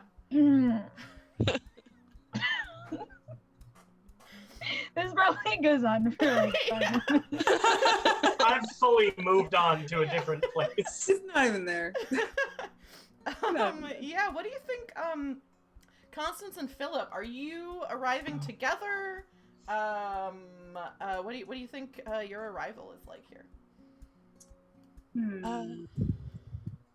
I think Philip, with like the attire kind of situation, probably is in hunting gear and maybe is coming with Melissa, Ooh, his yeah. hunting buddy. And so that might be another part of their outfits I'm being also kind Melissa. of... Okay, I have to think of what I'm gonna... Melissa has to not have any kind of strange accent because I can't, I can only do so many. Do we want the other Russians to be at this picnic, or are they not here yet?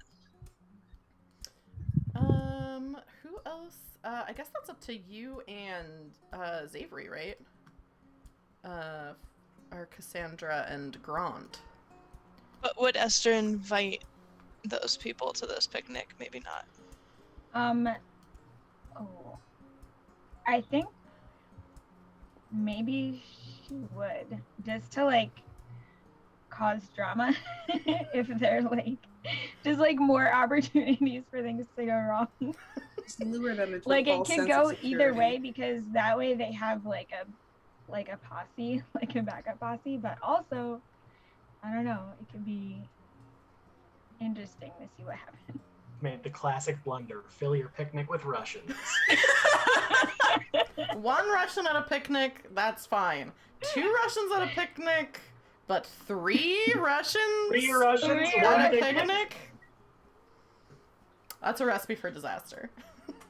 For real. Yeah, I think, does everybody want to describe, kind of what they're wearing? And then if we have scenes that we want to do between people, we can go into that as well. Now, is Mortimer invited? Or was it just Philip and Constance? Boy, Because we've said Philip and Constance. But there is also Mortimer.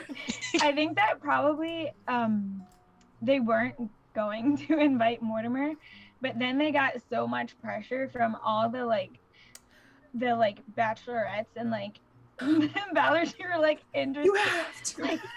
Like, and Mortimer Farthingbottom is gonna be there, right? The end of the And conversation. Oh, go ahead. Sorry, I didn't mean to cut you off. And so it just couldn't not happen. Oh no, good. I think the end of the conversation between you and James is the arrival of the Farthingbottoms, at least Mortimer, whether he came with the others or not. And James says, "Oi, ma'am, ain't that the bloke who pissed his pants at the funeral?" I hope someone clips just you saying. You know what? Actually, that's good that you brought it up. I think I added a command to chat because I know, yes, it does work. Okay, I added a command to chat. If something happens that you want me to clip like after the thing, and you because I know clipping can be tough, especially on mobile. If you just put ! marker into chat, if something happens that you're like, oh, this is like good, but I can't make a clip of it, it will make a marker in my VOD, so I can go back to that moment and make a clip of it. So thank you for bringing that up. Cool. I know clips can be kind of a pain to do, especially depending on what you're on. So just ! marker, and you can make a point for me to go back to.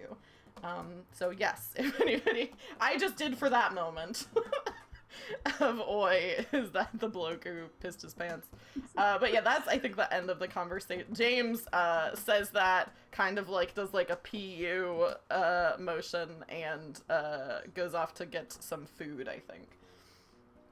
I think that Constance arrives with Mortimer. Whether or not Philip is with them, I think probably not. Yeah, no. So Philip's out hunting. he might show up. So she's just gonna try and make as good an impression as she can with apparently Mortimer, who's very popular. This is news to her, but like she's making sure that he's well dressed. Couldn't get any pomade in his hair for some reason. Surprisingly. Oh wait, no, that wasn't a rumor anymore. Yeah, maybe he just looked like pomade. Maybe that's it. Yeah. It didn't get spread, but it was still something people were talking about. Yeah. Oh, that's right. Yeah, I I'm think still gonna. At least we can mention that, even if it's not an official rumor anymore. he just doesn't like pomade. Maybe Yeah. he's ahead of his time. But I think that a fun little tidbit about like sort of day fashion for Regency is that they have like 2 different kinds of like chill out dresses, which is like a morning dress, not MOURN, but like a time of day morning dress, and a visiting dress. Visiting dresses are a little bit more structured. They're usually long sleeve, and they usually are like more traditionally have a color or a pattern to them. Whereas morning dresses are like white, muslin, super plain, super chill. That's what you do when you're like going and taking breakfast or early tea and you're just vibing. So I think with the dress code, Constance is showing up in a morning dress and like maybe a shawl, but like not a Spencer, not like a proper visiting outfit, but is like, oh, they told us to be casual and this is Esther. She just wants us to show up as though we were like how we used to take tea together when we were like, I don't know, reading in the library one day. What a sweet sentiment. I'm just gonna dress very low key. It has like a sort of simple like short sleeve, white muslin, very sort of simple chemisette, and then just a maybe like a blue shawl and her straw bonnet. A shawl that Phillip inexplicably gave you. Just a big shawl. She's kind of drowning in it. She's drowning in it. It's way too big. It's like trailing on the back, and she has to kind of keep like putting it up. She's like, it's huge. Which is probably, she'll probably wrap it up a bit more around her, seeing that other people are dressed a little bit more conservatively than she is. I think when you're coming in, Mortimer is coming in with you, and he kind of, I'm really getting like I'm imagining this as like a Buster Bluth, like, hey brother thing, where he just is like by you all of a sudden, and like comes at you. Yeah, you know you've arrived with him, but he still startles you, and says, my dear sister, I know you wanted to come to this event, but looking around, should we turn back and we're getting a lot of glances, and I mean the Peachtrees, really, I mean. Remember, what would look even worse is going home without even a word to them, and also looking as though, if there has been some strange double crossing, looking as though we bought into it. The best thing you could do, which I'm sure there wasn't. I'm sure there was some misunderstanding. Maybe we got an earlier draft of the invitations. I know Esther wouldn't do such a thing, or she wouldn't allow anyone else to do such a thing. Therefore, we should simply act as though this was the plan. I think that we're well dressed enough, and with any luck, Phillip will be dressed similarly, and then we'll at least all be matching. So please, let's stay a while at least. If you truly don't wish to stay very long, I suppose I could make some excuse for you, but please at least stay to greet the Peachtrees. You know, I cannot disagree with you, dear sister, so I'll stay as long as you desire.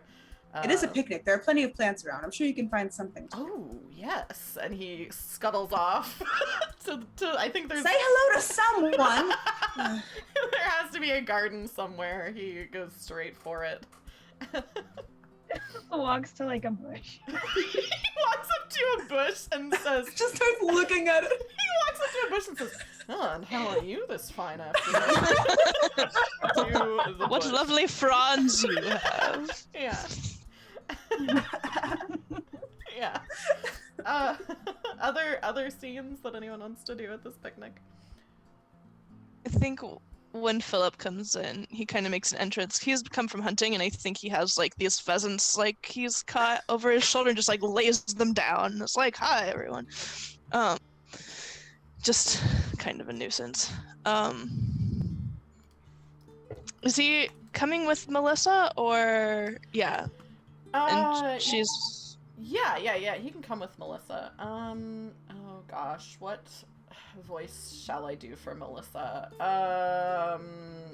Has to be something more normal so that I remember what it is. But if you say something to Melissa, by the time I answer, I'll know what's happening.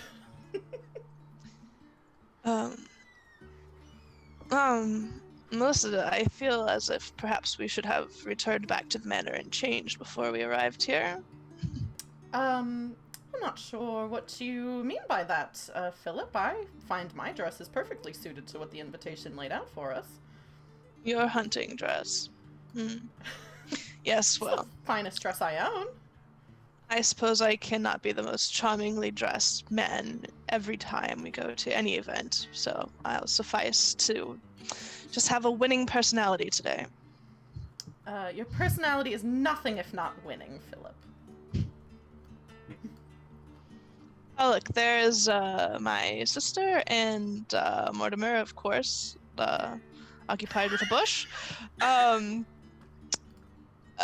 Yes. Let's go thank the Peachtrees for their generosity in planning this event. Yeah, I think Esther, are you like with your family? I should have created an NPC who was one of the Peachtrees. I might do that before our next cycle of play, because I think we need somebody who's a little bit more invested in keeping this rivalry going. Right now, we have everyone kind of is ready to bury the hatchet. I think Esther, one of your family, we'll say your father, because we don't have a lot of fathers right now. So Esther, your father, I think, kind of pulls you aside upon the arrival of the Farthingbottoms and says, do you think Esther knows that they were ill-informed about the manner of dress that they should have been wearing? No, I don't think so. I think your father pulls you aside and says, Esther, now I understand that you don't react like that when I start talking. I want to find a face in this deck that fits that voice. I understand that you wanted to have some of your little friends in attendance, but look at the way they're dressed. This is why I always say you simply can't trust a Farthingbottom. Oh, Father, I'm sure they didn't mean anything by it. It is a lovely, light morning picnic. There's no need to get overly concerned about it, I think. Yes, but the disrespect of wearing your morning clothes and hunting clothes on your first outing, this seems like, to me it seems like a bit of a slight. I know your forgiving personality may seem it otherwise. You have to remember, they just lost their father not too long ago. Yes, but that's... Of course they should be a little out of sorts still. That's perfectly normal. Yes, but to wear essentially your night clothes, I mean, to a public outing, and the hunting clothes, look at that Phillip Farthingbottom is where, I mean, I hate to say this, but it almost looks as though there's some mud upon his trousers. Inappropriate in my opinion. Well, I can't speak for Philip, but I know that Constance means well. He kind of shrugs and says, well, I'll leave you to greet them. I'd rather not have any further interaction, given this slight to our family's well-planned event. I'll go look over the sandwiches. And he kind of nods to you and takes off. Okay, yeah, so I wanted to break off and go talk to Philip and Constance and just greet them and be like, oh, hi, it's so nice to see you here. I'm glad you could make it. Oh, well, I fear we have to apologize for being poorly dressed for the occasion. If I had known, I would have worn something a bit more fitting. I hope this is all right. I wouldn't worry too much about it. I think some people take these things a little too seriously. You know better, Esther. You've always been very clever. Yes. I am glad you're here because there is one small matter I wanted to discuss with you both. Well, very well then. Mortimer is occupied with God knows what. He's sniffing the bush. It doesn't have flowers on it. It absolutely does. Doesn't need to. Yes. I hate to bring up such a not so great topic on a lovely day, but it's about your friend Nikola. Yes. I'm sure you saw at the funeral how their hands were just all over me. Oh my And god. I've been hearing things. I've been hearing things that they are kind of looking for my attention. And I just think that it's neither appropriate nor wanted, as you know that I'm not interested. Well, Esther, I would be flattered to receive such attentions from my dear friend Nikola, but I do think you may be misunderstanding their intentions.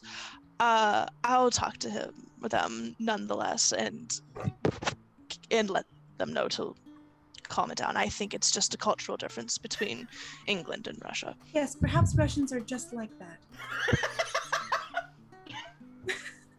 Although I don't want to minimize your feelings, Esther. I cannot speak for Philip's friend. She'll gonna look. But I'm certain it's a misunderstanding, and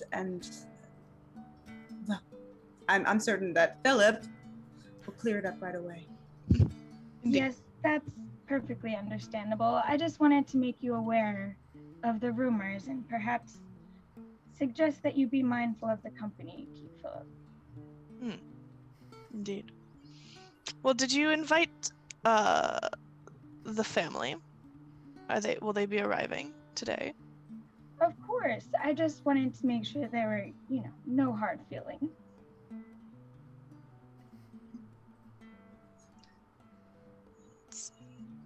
Well, we'll have the opportunity to see more of those Russians. They're very.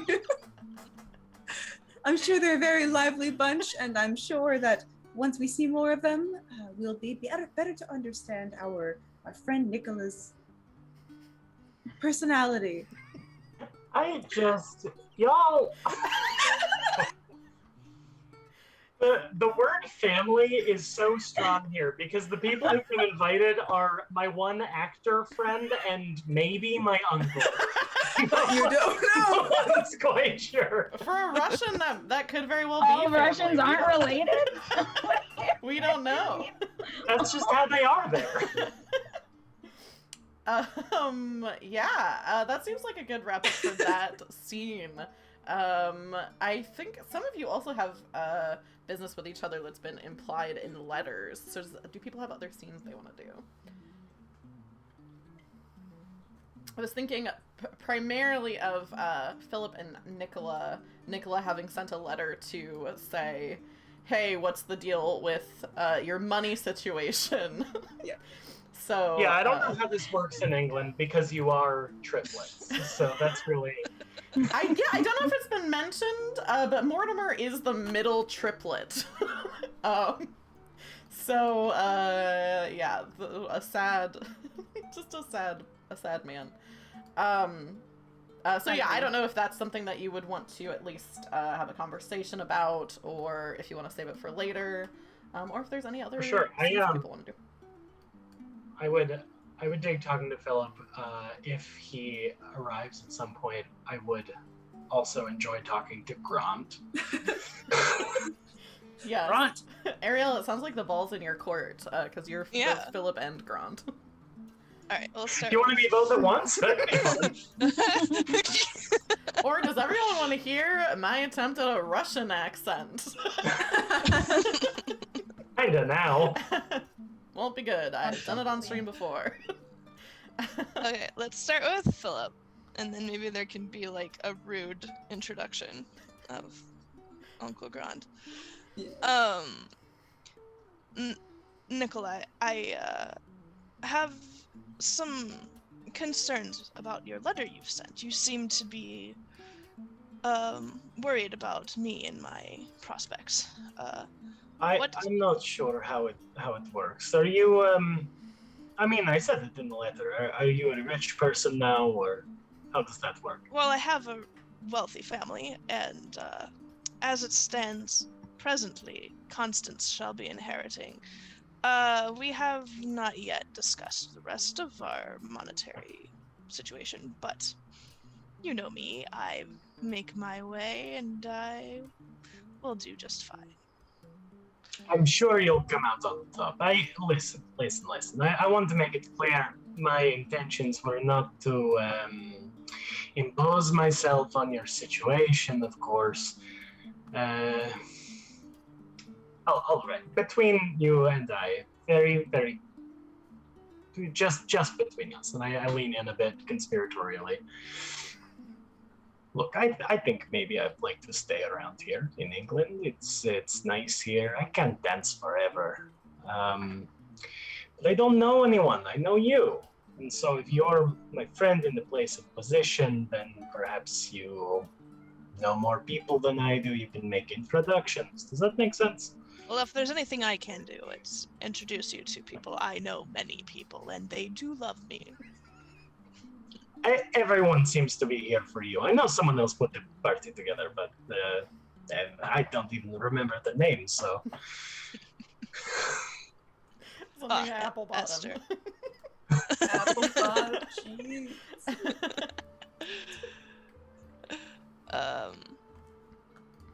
So I think it would be good to have like Uncle Grant kind of come in soon.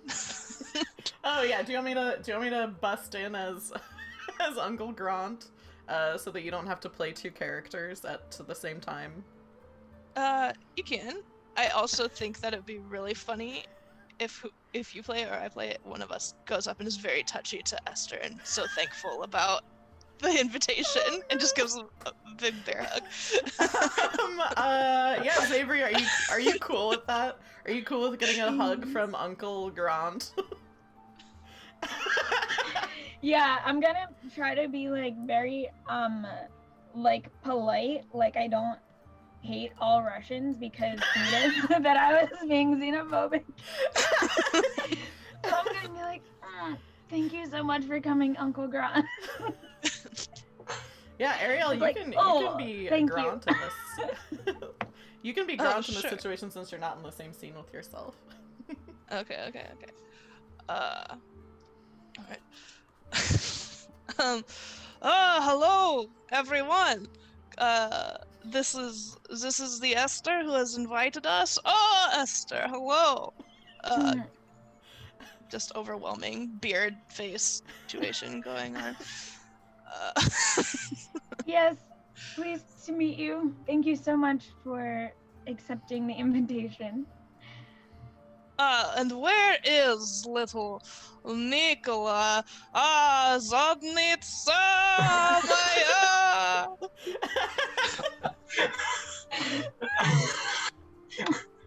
From across a field, I flinch and turn. Oh. Yeah, I guess I just kind of was like, my little ass, where are you? I just said. My little ass.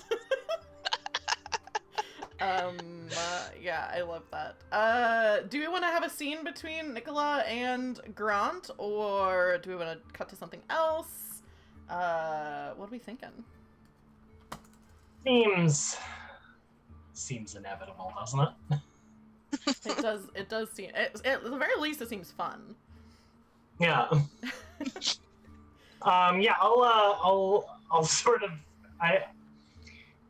whether or not he comes with me is sort of up to him, but I'm gonna kind of like look over at Phillip and just be like, this is happening now, and then go over towards just the sound that is Uncle Grant. Oh, Grant.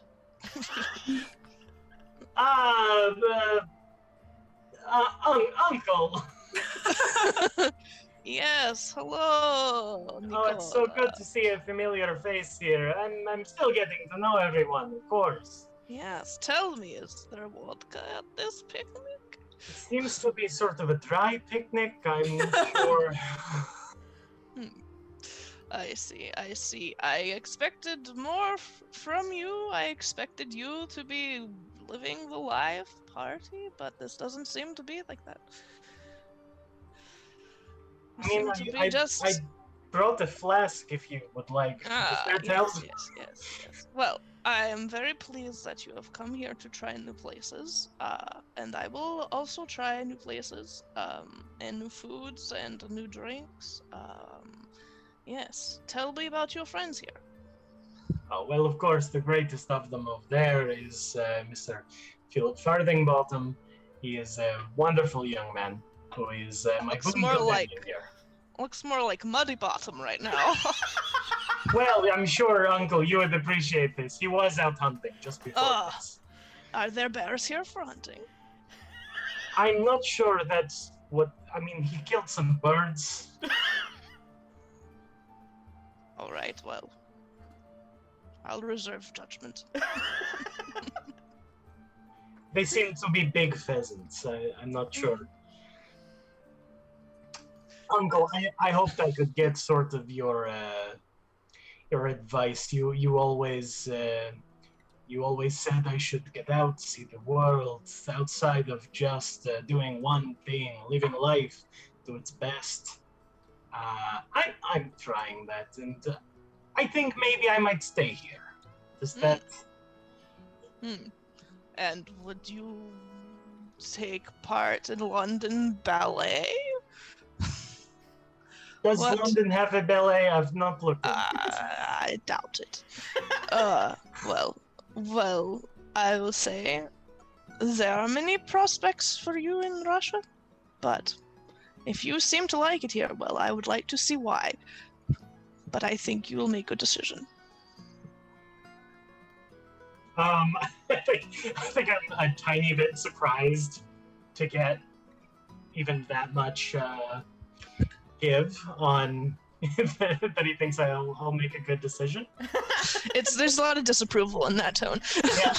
Yeah. Yeah, I am feeling it. I was gonna say there's a couple things that I think would be fun to see, but I only have one resolve token to offer, so I'm trying to decide which would be spicier. I would be interested in seeing a scene. I suppose this would be extending an offer of a resolve token to Philip, because Nikola has said that they're interested in being introduced to people, and I know Tag has, or Nikola, I suppose, as well, has a kind of secret desire that they're working on. I would think it would be fun, and maybe a little bit nasty of me, to offer Philip a resolve token to introduce Nikola more formally to Constance. I think that might be fun. You've kind of met, but it was at a funeral. So I'd be interested. I could give you a resolve token to introduce your sister as a possible romantic outlet for Nikola. I would have said Esther, but I feel like everyone kind of knows that that ship has sailed at least as far as Philip making an introduction. I also like the idea of Hilda Farthingbottom meeting Uncle Grant at some point, and that being something. Yeah. Let's do a transition scene. Let's do. We can do a quick Hilda and Grant. Hilda coming over. Actually, no. Let's do Philip and Constance and Nikola first. I think that's more interesting. So go ahead and take a resolve token, Philip, and I'll uncheck my my last one. Before we leave the garden party, I guess just to put it on the docket, Constance would like to steal a moment with Esther. That's perfect, because that was the other thing that I was conflicted about wanting to offer a resolve token for. So I will do that. I will give you that for free. Cool. So let's do Philip, Constance, and Nikola And I think we can cut straight into Philip having already pulled Nikola aside and making the introduction. So there doesn't need to be like a hellos and goodbyes and conversations. You can just bring Nikola over.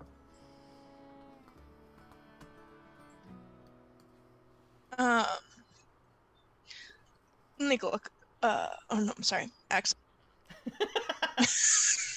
I can't Russian not now. do Russian. Nikola. Why would you Italian? I'm just trying to make them feel more at home by adopting a Russian accent. Don't do that. That's very offensive. Nick, come on over. I want to introduce you to my sister, Constance. You don't like that either?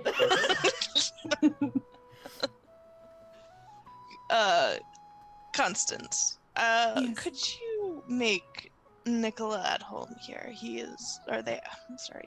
They are trying to make new friends, make connections, and learn about our place here.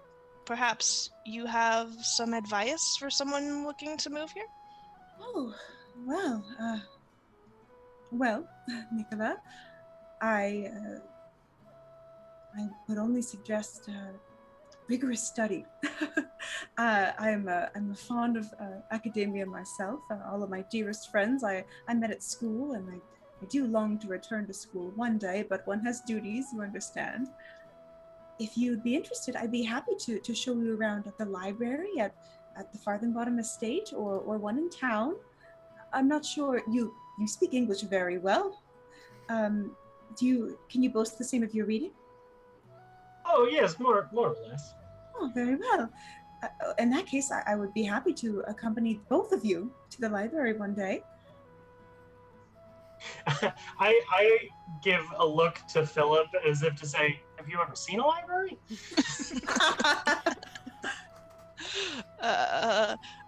I'm Constance. I'm not so sure the library would be the most enticing part of our country to share, but that is an interesting idea.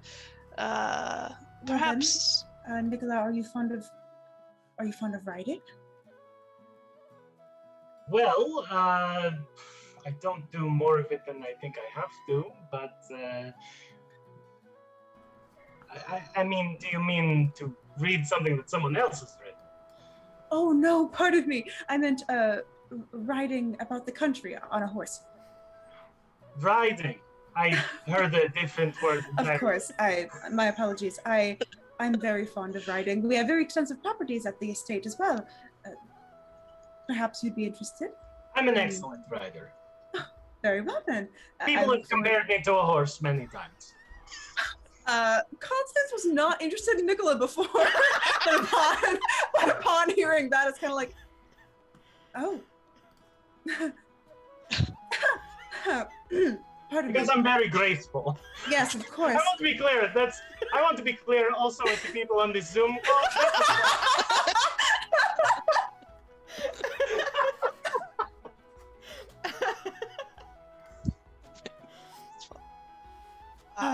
Well, that's I'm sure that's a very great compliment. I've been meaning to go out riding since Father's passing, and I would be honored to show you around the area. And perhaps Philip, you might be a bit more inclined to join us then.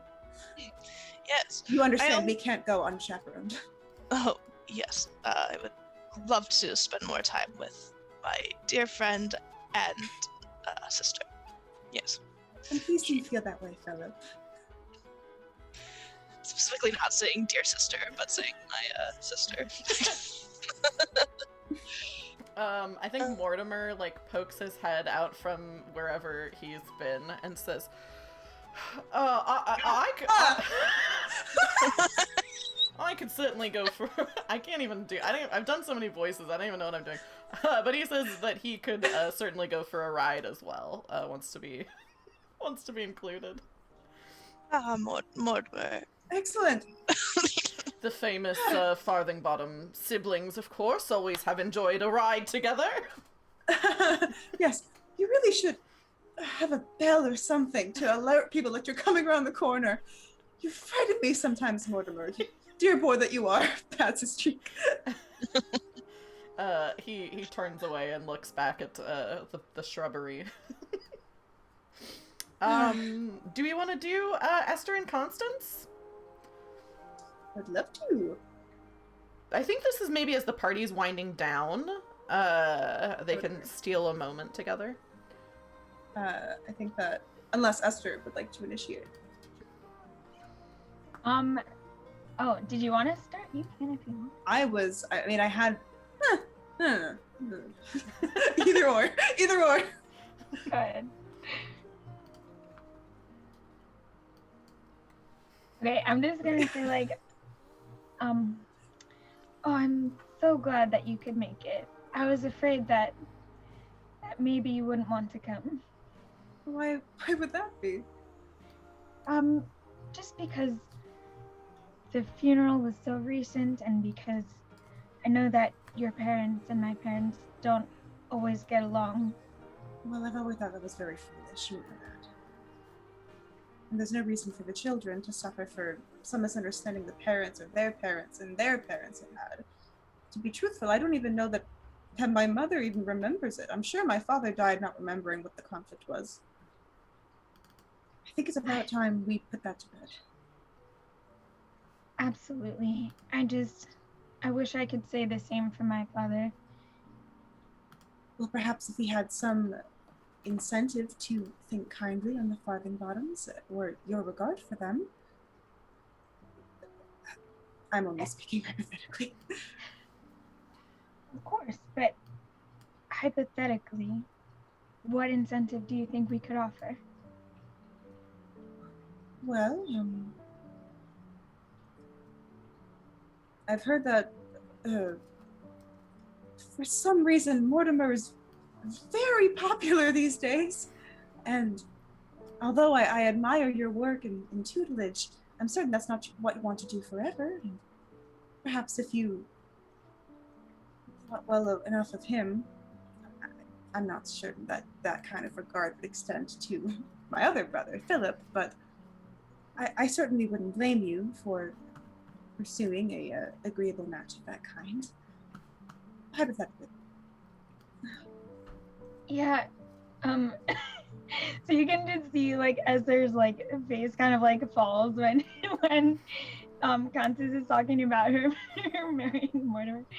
She's like, oh, of course, that would be perfectly reasonable. Of course, if you didn't want to, you. No, it was a thoughtful suggestion. You're always so thoughtful, Constance. Thank you. I want to apologize on behalf of my brother as well for the way in which his friend treated you. They seem a very pleasant kind of person, and I hope to get to know them better in the coming days. But I am sorry if there was anything untoward about the way they acted toward you. You say you have no interest in Nikola at all? Well, I understand that many people may be taken with them just because, you know, we all know each other, and it's interesting to see a new face around town, but no, I can't say that I have any interest. Good. I mean, fine.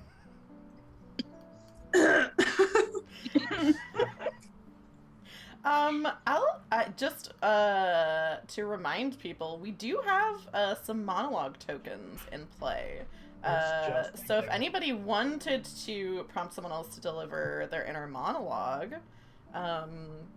because you got to use them or lose them, essentially. Yeah, I think. Oh, see, there's two I'm interested in hearing. Well, there's three I'm interested in hearing, realistically, but Just grab grabbing it. I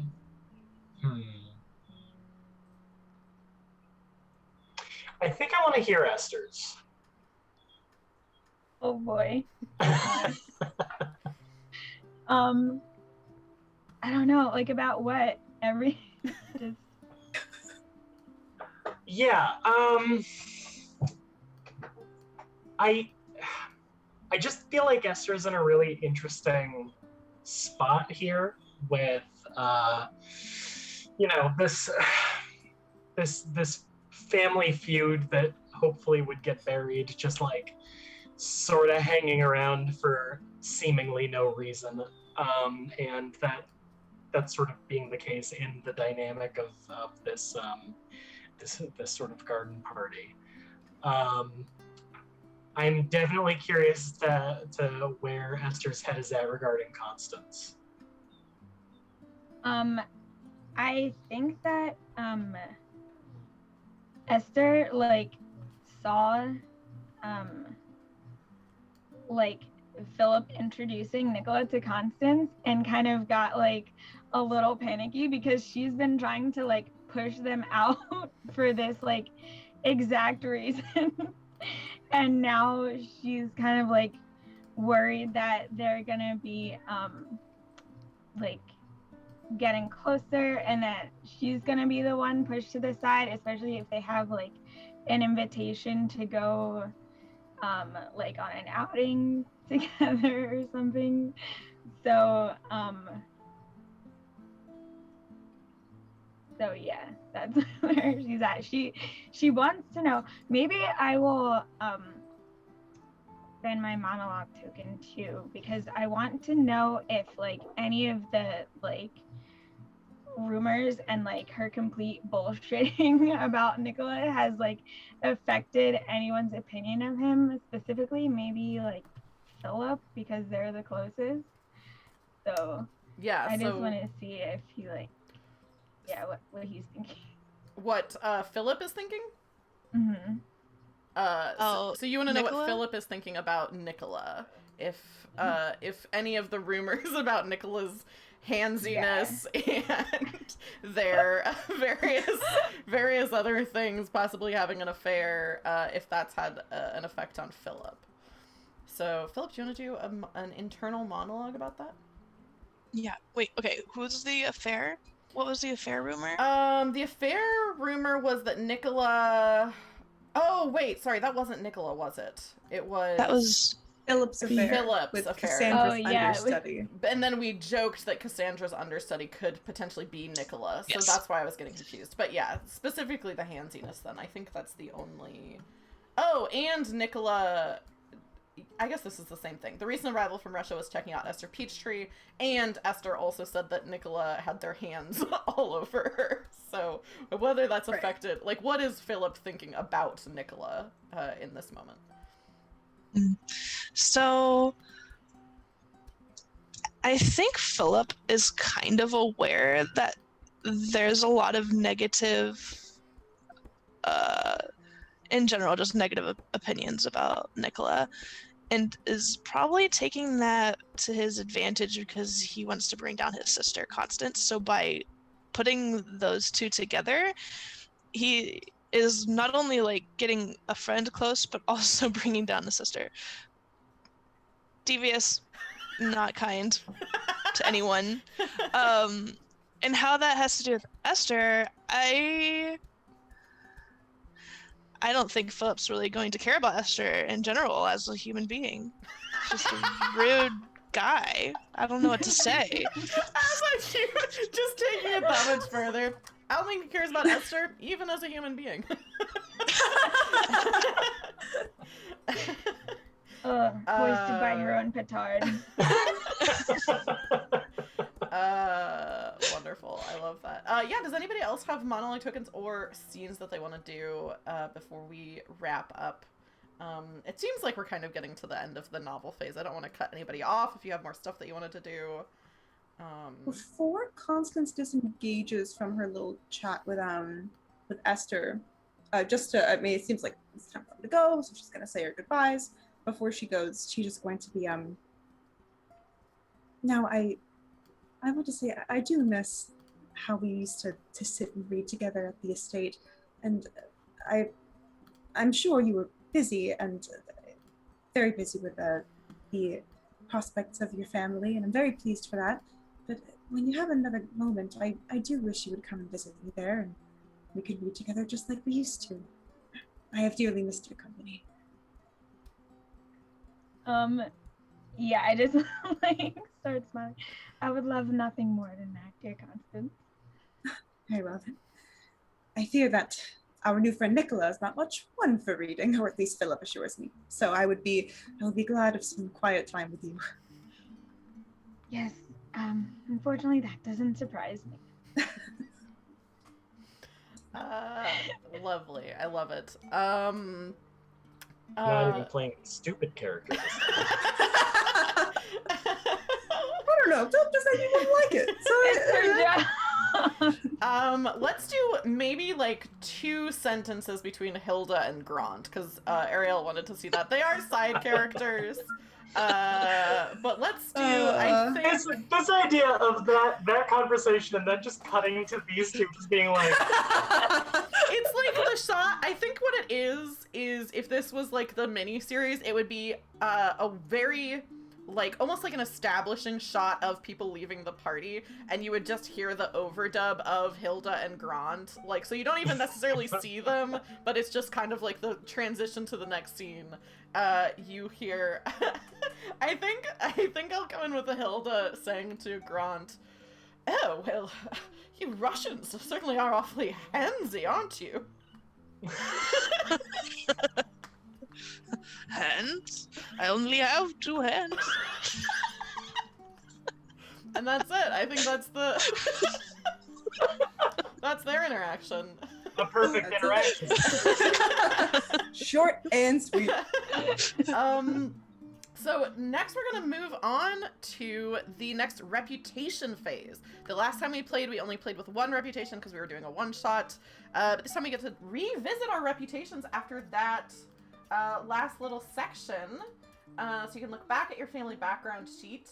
Does anyone think that they have done either positive or negative things in their criteria since the last time we had a reputation section?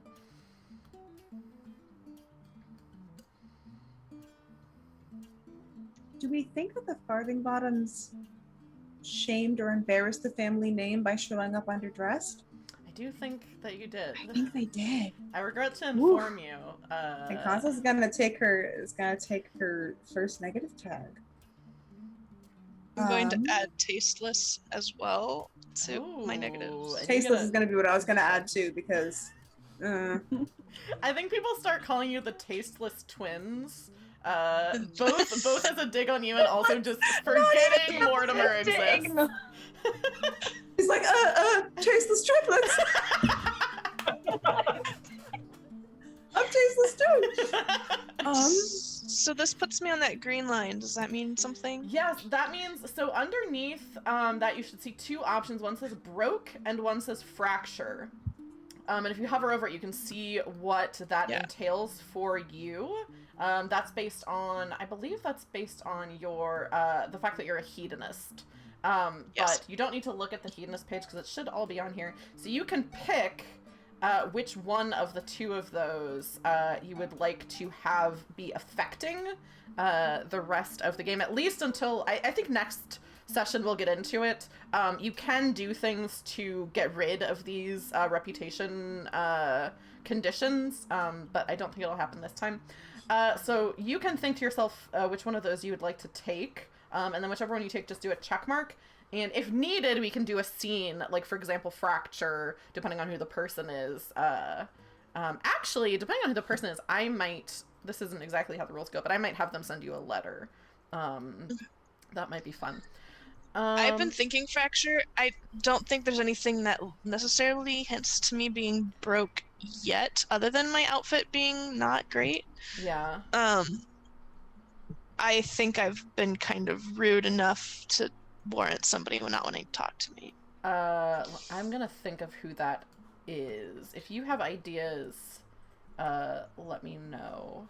But I'll also be thinking about who that could be. Other people, Esther and Nikola, do you have ideas of if you have hit negative or positive criteria? I'm not sure that I have, unless the fact that we've talked so much about Russians just sort of being away. Oh, you know, I will pitch. One of yours is acted in a way that would shame or embarrass your place of origin. Yeah. And it's up to you if you want to take this, because this isn't necessarily something that you've done. But it is definitely something that's being said about you, which is that you're handsy with people. But that's up to you, because you haven't actually done anything, so I don't want to make you take a tag, but if you think that would be fun, you can take a tag for that. That is a funny one, although, man, not that, like, Nikola's, like, a good person, so I should feel any sympathy for them necessarily, but, like, it does seem like such a bummer to dodge someone bumping into you. Yeah. And be like, you and all of your people are handsy forever. I'll leave it up to you, because I don't think... Normally these things are kind of like decisions that you've made, or like things that you've decided to take for resolve tokens. So that's up to you. What about Esther? Do you think you have anything that would fit positive or negative? I did secure a personal invitation from someone of higher social status. Yes, you did. Constance invited me to the library, so... Yeah. You're welcome. So you can take a positive tag for that. I didn't even mean to do that. Let's see.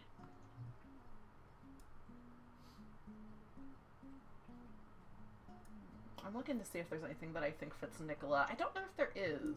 Say maybe clever. Honestly, Nikola didn't do like a ton in this last little bit. You made some connections, but that's not something that gives you like a reputation bonus either way. So I think your reputation is unscathed in either direction, which is not so bad.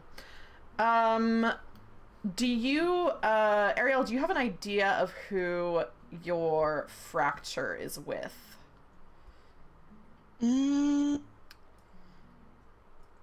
I'm inclined, just for the sake of drama, for it to be a secondary character who hasn't really, we don't have a well-defined thing of him, but Lord Peachtree or Mr. Peachtree, whatever his name would be.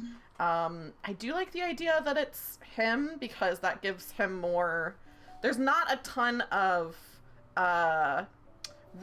just like a reason to keep that strife between the families. Yeah, because Constance is not really getting, like, having a lot of friction with that. And so I think if whatever name we decide on for Esther's father, if he is like these people, and even though like he maybe knows that they told them to dress that way, that he's like, well, they should have known better, or like, you know, they should have used some common sense, whatever it is, to justify the fact that he doesn't like Phillip. And also that Phillip, I think this ties to some stuff that Esther's been doing, but Phillip is friends with Nikola, who put their hands all over Esther. Like, you know, obviously not in a bad way, they literally bumped into each other, but you know, if Mr. Peachtree is looking for any kind of way to you know, have I agree with that. axe around with Phillip. Okay, so I think you receive a letter, which will lead us into the the next epistolary section. You receive a letter from the Peachtree family, I think informing you in no uncertain terms that you are not welcome at the Peachtree home, and warning you to keep your acquaintances away from dear Esther, who is industrious, clever, her father doesn't want anyone to be ruining her prospects. You know, she's still a young woman in society. And I think that's the gist of the letter is, you know, vaguely threatening, but informing you that you are not welcome at the Peachtree home. I think I burn letter on sight and write it off as lesser family that I don't care to associate with anyway. So cool. spicy. Do other people have Cool. Cool. What a spicy lad, Philip. Jesus. That's also a great scene of like seeing that letter like crumbling to ash in the fire with like the calligraphy and everything. Do other people have letters that they want to write? You can write up to 2.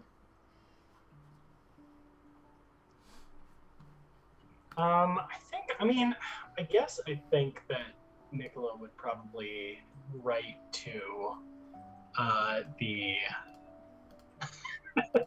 the elder pair of Farthingbottom triplets. The top 2. The tasteless twins.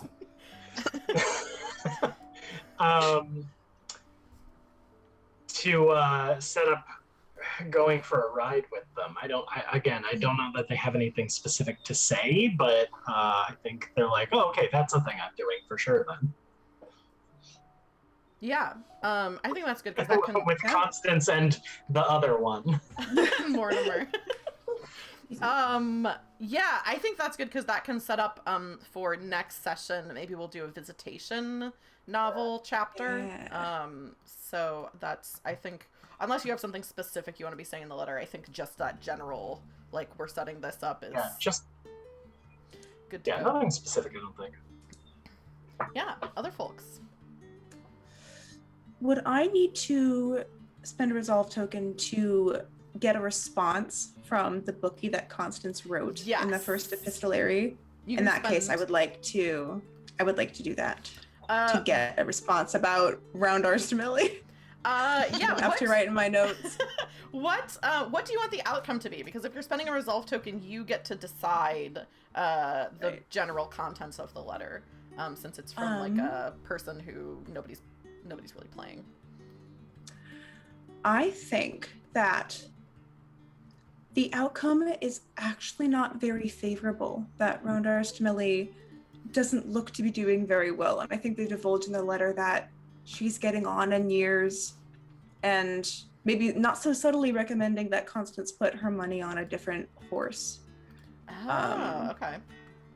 And that they'll do it, but they want to hint to F that Round Arse Millie is not likely to win, and Constance should probably try, and if she wants to get more money out of horses, change who she's putting money on. Do you think so the race hasn't taken place yet, or do you think Constance has lost some of money? I think that the race hasn't taken place yet. Okay, cool. Yeah, so you get a letter from your bookie that essentially says that, I will say, you can use resolve tokens during the letter writing or novel phases, or also monologue tokens. So if anybody wants to, like, this is again me being devious, but if someone wanted to spend a resolve token to in some way happenstancely have seen that letter, or seen evidence, that is exactly what resolve tokens are for. I was hoping for that. Yeah. I was hoping that Philip would have a reason to, I don't know, yes. Maybe there's a reason why Philip burns all of his letters. Because he has a habit of spying on Constance. Yeah. Yeah. I think that I would like to spend a resolve token to see that letter, but also to like probably act on it and put bids on a different horse as well. Oh, that makes sense. Yeah. You bad at knowing horse, this kind of thing.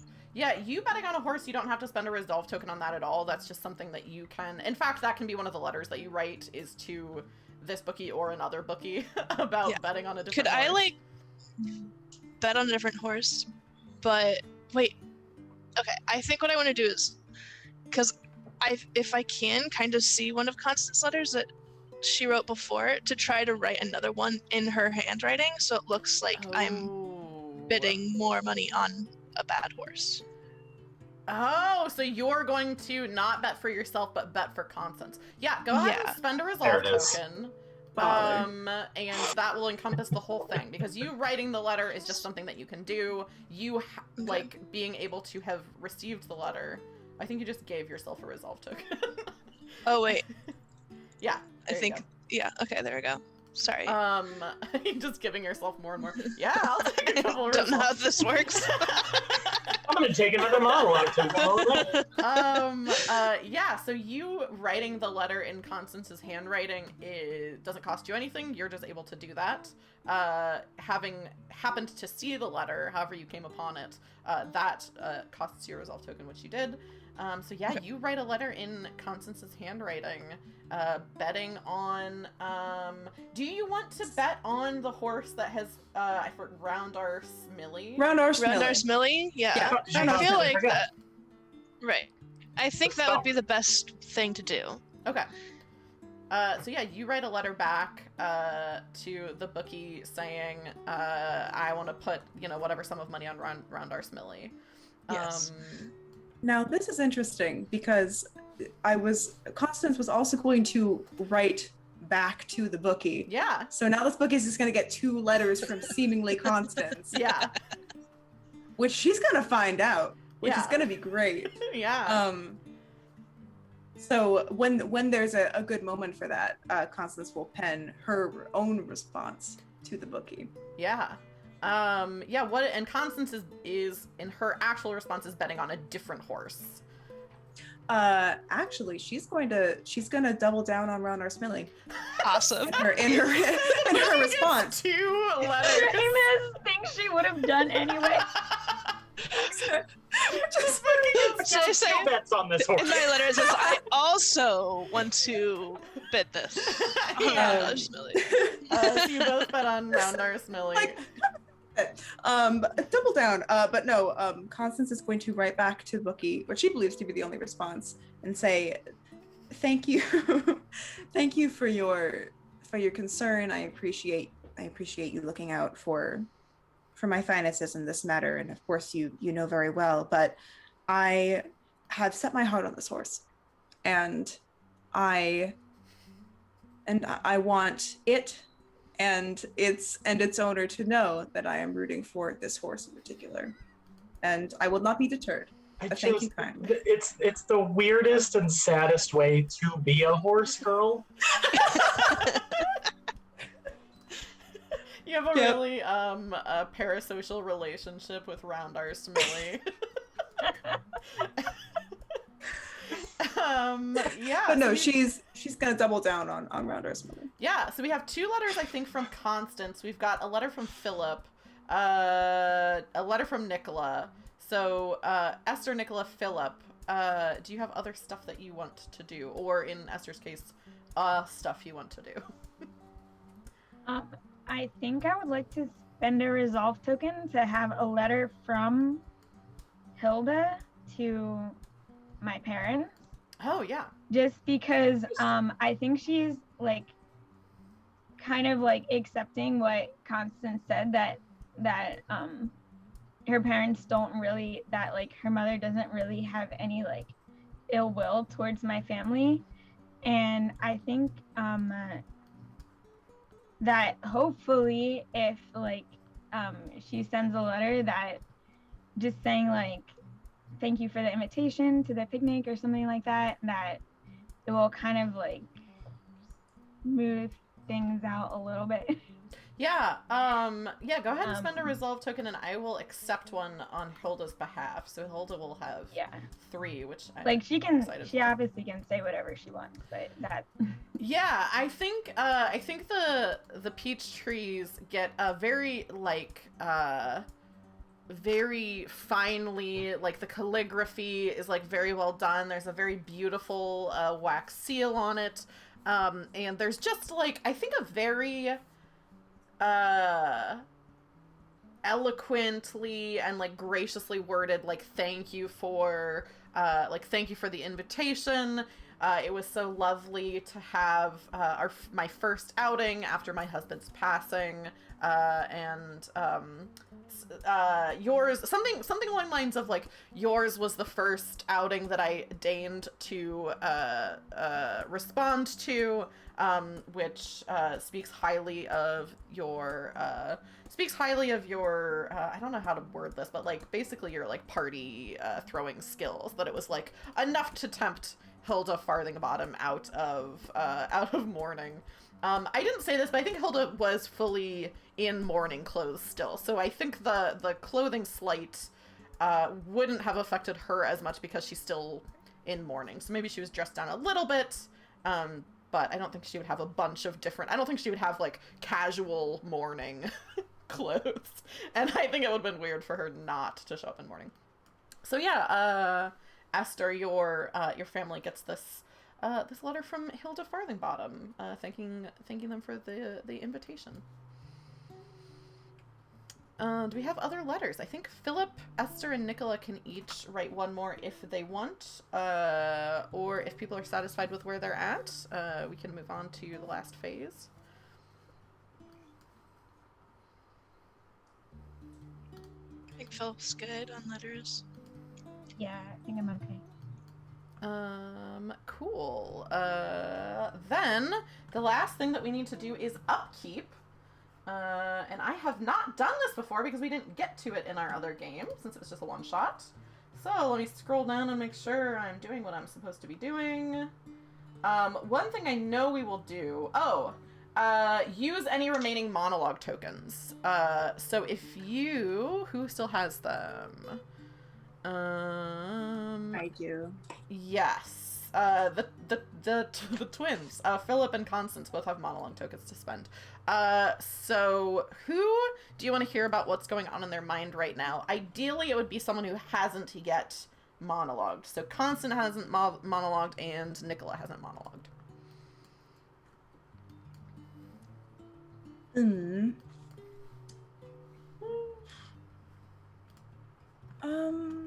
Constance can monologue. I think she's got something on her mind. Okay. When does she not have something on her mind? Yeah, so I guess if... I guess it doesn't really matter. Either Philip can use his on you, or I suppose you can just use yours on yourself, and Philip can use his on Nikola. Right. It doesn't matter. Tokens are... I forgot. I thought monologue tokens are given. I thought you could just like... Yes. Yeah. Technically they're given, but if we want everyone to have a monologue this cycle, it doesn't really matter who gives and who takes. So I think if we want to hear monologues from Philip and Constance, unless somebody really wants to hear a second monologue for someone who's already given one. Sorry, not Philip and Constance and Nikola have monologues to give. I think we're fine with that. Because I want to hear from Nikola, I'll give my monologue token for a Nikola monologue. Cool. Spoilers. I don't think I have anything that interesting to say. Yes, that's true, but Nikola, one thing that hasn't explicitly happened yet that that people don't necessarily know about is your desire. And this is an internal monologue, so if you want to kind of be thinking about your options, I think that would be an interesting thing to introduce. So in their quiet moments, Nikola is thinking about not necessarily wanting to continue on the grind and the heavy expectations that they feel the ballet puts on them, which is sort of what's motivating that idea of like, maybe I'll just stay here in England. Nobody here does anything, it seems like. And they figure, get married to someone who has some prospects is the way to get that accomplished, which is where their desire comes in. And thinking through how feasible that seems, I think they still kind of feel like they haven't I don't know, gotten the chance to sort of cast their net very far at this point. I think one thing that occurred to me is like, I mean, Mortimer is so pathetic, but available. He's got and money. He's got money, and some people seem to think he has some positive qualities. I love it. and maybe I just haven't noticed them yet. So I think they kind of are thinking like, okay, I don't know what my good friend Philip is after here. I think Nikola genuinely cares very much for Philip, but also knows that he's a shithead. Yeah. And so it's like, I don't know what you want out of this, but okay, I'll see where this goes for now. But I'm feeling out both of your siblings, maybe. What a monologue token well spent. Tremendous. I love that. Philip, you also have a monologue token. Do you want to spend it on Constance, or do you want to silence Mace so that she can't give a monologue? It's about time someone did, to be honest. Go ahead and do your Make your monologue. choice. Yeah. Okay. Thank you, I will. God, that feels terrible. That feels dumb. Let's see. I think that this is going to kind of get a inner look in on Constance, like in the carriage ride home from the picnic, as Mortimer's talking about some shit to do with the bush that he hung out with the whole time, and she's just kind of zoning. And I think that she's thinking about her discussion with Constance, and is kind of thinking to herself, I'm certain that she didn't ask us to show up underdressed. I'm certain that she didn't have anything to do with that. How could she have something to do with that? I wonder if she recognized the dress. I chose one with the strawberries because I thought that she might. Because when we used to, yes, that was the day that she brought me Byron's poetry, yes. I wonder if I should have that out when she comes over. Maybe I'm thinking too much about it. I do hope she recognized it. And we'll just... So lovely. You all are just a delight. It's so much fun to play this with you. So everyone's on their monologue tokens. I get to give my sneaky little self I get to refresh my resolve tokens. So I go back up to 3. You peasants all have to stick with what you have.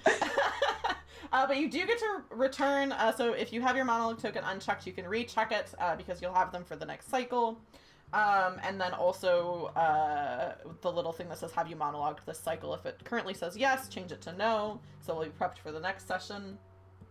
The other thing that we need to do, which I think our timing for this one is pretty much spot on.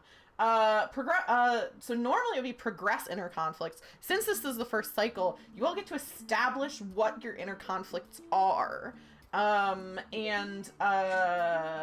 They should, let me actually, just as a refresher, since we have not done inner conflicts before, let me give you a little guidance on what those should kind of look like. Where is it in this rulebook? Let me scan.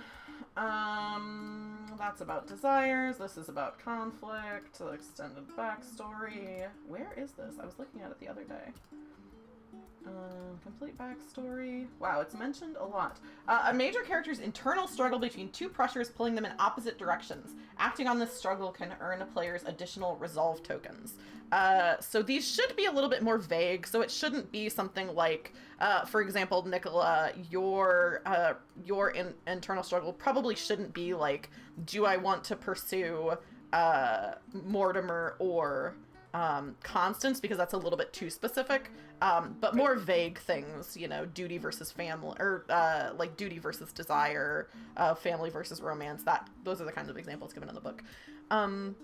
Does anyone, and all we'll be doing this time is establishing them, so you won't have to figure out whether you've pursued them or not, since that wasn't something you would have actively been doing. Does anyone have ideas of what they want their internal conflict to be? I was kind of thinking that maybe the way to characterize mine might be something to the effect of like comfort versus expectation. Yeah. If that tracks. Yeah, I think that works. I think mine's Oh. No, go ahead. Sorry. I was gonna pose a question to take, but you can go first. Oh, okay. I was thinking mine would be, both of these are going to be kind of villainous. It's my inner conflict is my own reputation versus, like, do I want my family to have money so that I have money? So it's like income versus reputation. Yeah, I think that's good because your reputation is so tied to your family reputation that I think income versus reputation, and maybe if you put like family in parentheses, I think that's a good one and works with your desire as well. Tag, I was gonna say something to think about maybe between this session and the next time we play is for your internal conflict, because you said expectation, and I'm interested to see who the expectations are from, because Nikola has their uncle who's like so far hasn't been established as being like a super hard ass, you know, obviously someone who's interested in your life but not someone who's necessarily going to be like looking down on your decisions necessarily, but if that is Grant, that works, but I think it might be interesting.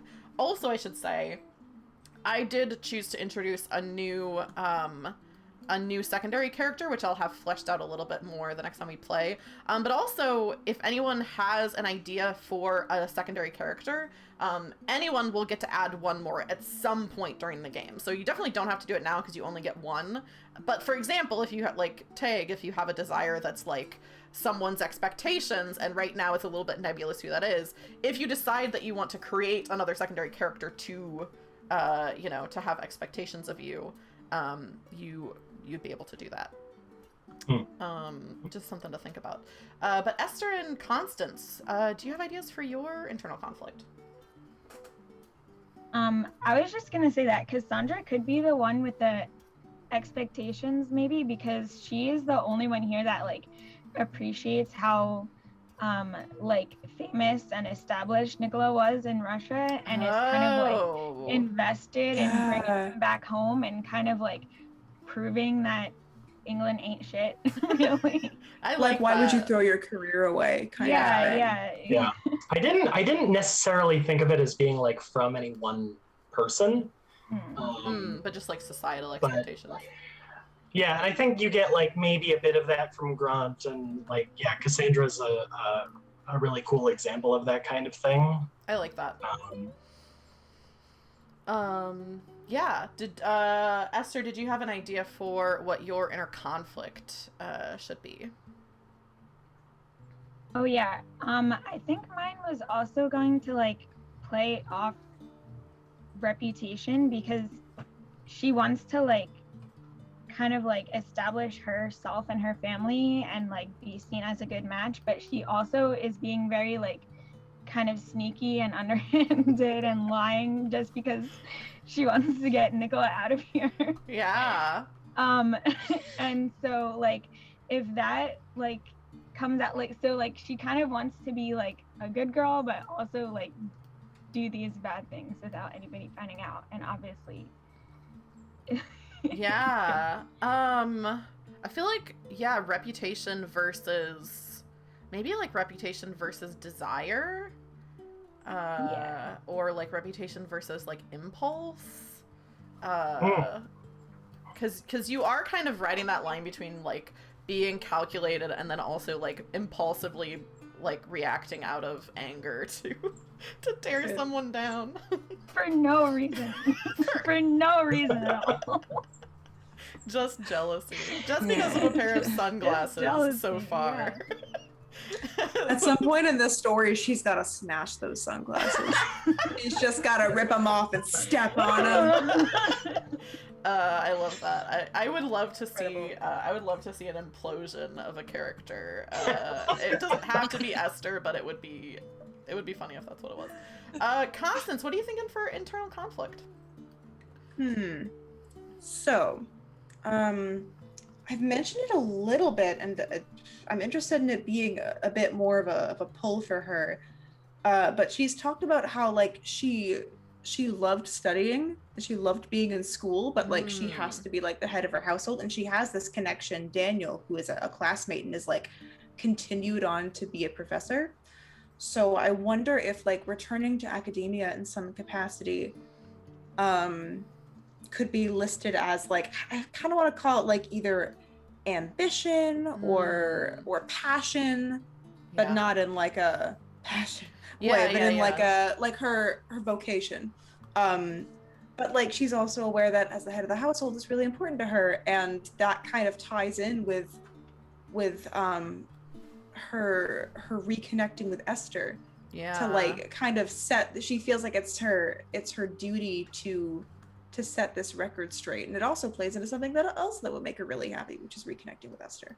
So I almost want to call it like ambition versus duty. That's what I was thinking too. Feels apt. I like that. These are all juicy. That works really well too, because the character role that you're playing is the cornerstone. So like one example of the cornerstone is it Eleanor in Sense and Sensibility? Yes. Who is like, you know, has to take care of her sister, has to take care of her family, but has this relationship that, you know, like the love of her life essentially, that's like not sensible, but that's what she wants. So I think that plays, obviously that's different than what you're describing, but plays into that character role really well. Cool. I think that's everything for upkeep, because the other stuff has to do with these inner conflicts. Let me just make sure. Cycles of play. Oh, hang on. I think I can jump straight to it. Oh, yes, I can. Upkeep phase. So yeah, the rest of the stuff we've established inner conflicts. Review collaboration is the next thing, but I actually think that might be better to do at the beginning of our next stream. So it's fresh on our minds as we're continuing to play. But just for clarity, review collaboration. As a group, review the collaboration decisions you made at the beginning of the game. Is there anything you'd like to change? Is there anything in the game you would like to see more of or less? And then at certain points, I don't think this has come into play yet, but the desires that you start with, depending on the events of the game, could change. For example, Philip's desire is disinherit your elder sibling. If something were to happen where Hilda were to pass away and Constance gets that inheritance, Philip would have to pretty much change his desire, because that's not something that's applicable anymore. Or if Constance achieved her desire of reuniting the feuding families, then Constance could change her desire, etc., etc., etc. That's not coming into play now, but that is an option for the future. And all of the other things are pretty much to do with inner conflict. So I think we're wrapped up as far as this first cycle goes. So I guess the first thing I'll do is say thank you all so much for playing. This was so much fun. I'm really excited to see where the rest of this game goes. I think every one of you did a really good job of setting up your characters, acting on, your desires, establishing relationships. I'm super excited to see where these characters go for the rest of the story, because we have, some nasty plans, and also some very, some very pure of heart romance going on. So that'll be a lot of fun. And I'll throw it over to, we started with Mace, we started with Xavier before it. Let's start with Tag. In case anyone missed the other two introductions / plugs, where can people find you? What else you got going on? Who are you anyway? Hi, I'm Tag. Still. But maybe for the first time if you just got here. Bad timing in many ways. But you can follow me on Twitter at Tag the Bard. And you can also follow my itch.io page, takethebard.itch.io, to check out some games that I've written. They're fun. They're mostly dumb, but they're also fun, and that's the important one. So go look at those, and keep an eye on Roll for Felicity, because later this month we're gonna play a game I wrote called Wizard Pals. I'm very excited for that. Let's go, Arielle. Where can people find you? What do you have going on? Yeah, I'm Arielle. You can find me on Instagram ArielletheGrey is my name. Nothing really special is going on with me, living my life, supporting my friends. Could I just say though, I follow Ariel on Instagram, and just every so often, it's just like the most painfully beautiful pictures of just like places in Hawaii. Yeah. Yes. Also, shout out to Ariel for starting play at, what time was it when we started for you? Like 7 or 8 a.m.? It was 8:30 when we started, right? Yeah, I think that's 8:30. right. Pretty early, so... It's okay. I naturally like wake up at 6 when it's these days, and I'm just like, I can't wait to play. So this is like never an issue. I'm glad to hear it. Who do we have next? Let's do Mace next. Where can people find you? What do you got going on? Cool. You guys can find me on Twitter, and Instagram. It would be more confusing, I think, if I read out my handles, but like it's right in the chat. You can follow me on either one of those. Or this other one that I just put in chat, to whom it may concern. It's the poetry one. It's treating it like a website now, so don't click on that link because I don't know. That's not actually a website. It is an Instagram handle. Just put that one into Instagram and at to whom it may concern. Some updates on my writing. And again, I'm going to be doing that other Regency event in Waltham. So if you're interested in more Regency stuff and you're in that area and like want to go to a fun event outside in a tent and see some people in pretty dresses, cool. I'll see you there. Maybe. I don't know. We'll see. Zavery, what do you got going on? Where can people find you? Yeah, I'm you can find me on Twitter at Zavery if you just want to hang out and be friends. I should use Twitter more. Yeah, I have nothing to promote. I just wanted to say hi to my sister again, Peebs. She's in her like last semester-ish of nursing school, and she's kind of like, I made her stop studying to watch me on stream, so if everyone could just at Peebs and say good luck. Good luck.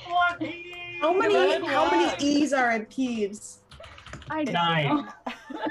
I think if you start to type it, because she's in chat, if you do at PE, it'll start to... There we go. Oh, I forgot to write good luck. I just added her, so that was meant to say good luck. Thank you so much for taking time out of your schedule to hang out and watch us. It's been great. I am going to leave this Zoom call, but stay on stream so that I can take us on a raid and talk about some stuff I have coming up, but let you all breathe and take a break and not be, on. So thank you all so much for participating. If you want to give a little wave as I move to a different setting. Goodbye. Thank you farewell. For being here today. Okay, I'm gonna leave this meeting, and Esther Peachtree is in charge. Thank you all so much in the chat. Thank you. Let me go through. We got some follows. Oh yes, it's Tim. Thank you for the follow. Oh damn Catlingham, thank you for the bits. The reward for being nice to Mortimer. Evil Salmon 3791, thank you for the follow. And as always, thank you to my moderator, Melanie. I appreciate it so much. You keeping an eye on chat and hyping everyone up. That's always so wonderful. We are going to go on a raid. Let me really quick make sure that this person is still live.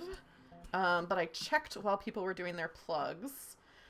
Because I think there is a creator on Twitch who I really, really like who's live right now. Yes, they are.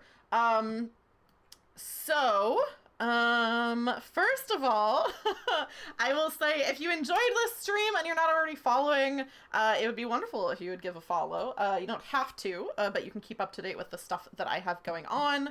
Also, if you're already following this Twitch channel and you want to keep up with stuff I have going on in the future, you can, first of all, I do have a Discord. I think that's the right thing. Yes, I do have a Discord server, and I post updates on the Discord server. Also, sometimes I have people, vote on, would you like to see this, or would you like to see this? I also sometimes do that on Twitter. My Twitter is @RollForFelicity. My YouTube of past streams is RollForFelicity. So you can find me on there. Coming up, I mentioned this already, but if you enjoyed the bad accents that I did on stream today, you'll really like watching me play Phoenix Wright, which I do on Tuesdays. That's always a blast. And then also on Wednesday, I'm going to be playing Dead by Daylight with some friends, so no accents, but I will be making a fool of myself. On Saturday, I probably will be playing a single-player tabletop RPG. Saturdays are kind of a wild card for me. But the Saturday after that, the 24th, we've mentioned it a couple times, but Tay will be running their game Wizard Pals, which I'm very excited for. Xavier and I will both be playing, as well as some other people that you may be familiar with if you've watched other streams, and also a new guest who you will probably not be familiar with, unless you know them through a different venue. We are going to give a raid to this other creator that I really like, Super Dylan. They're live right now. They do tabletop stuff. I first started following them through TikTok, and their TikTok is great. Their Twitter is great. They did a Peter Pan setting for 5e. They are not doing tabletop stuff right now, but oops, I'm putting the wrong command in chat. I think they're playing Skyrim. Okay, my chat is not wanting me to put the raid command in, so hang on 1 second.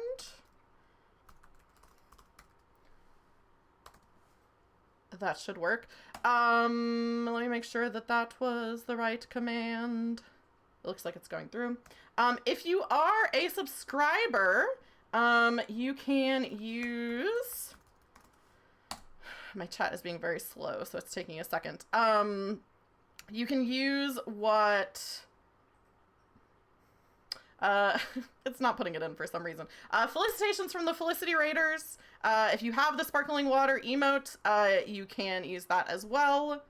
I'm not sure why it's not coming up in chat. But anyway, I will see. Oh, it just came up. Okay. You can copy and paste the Rolfo Sparkle if you have the sparkling water emote. If you don't have the sparkling water emote, you can just copy and paste felicitations from the Felicity Raiders.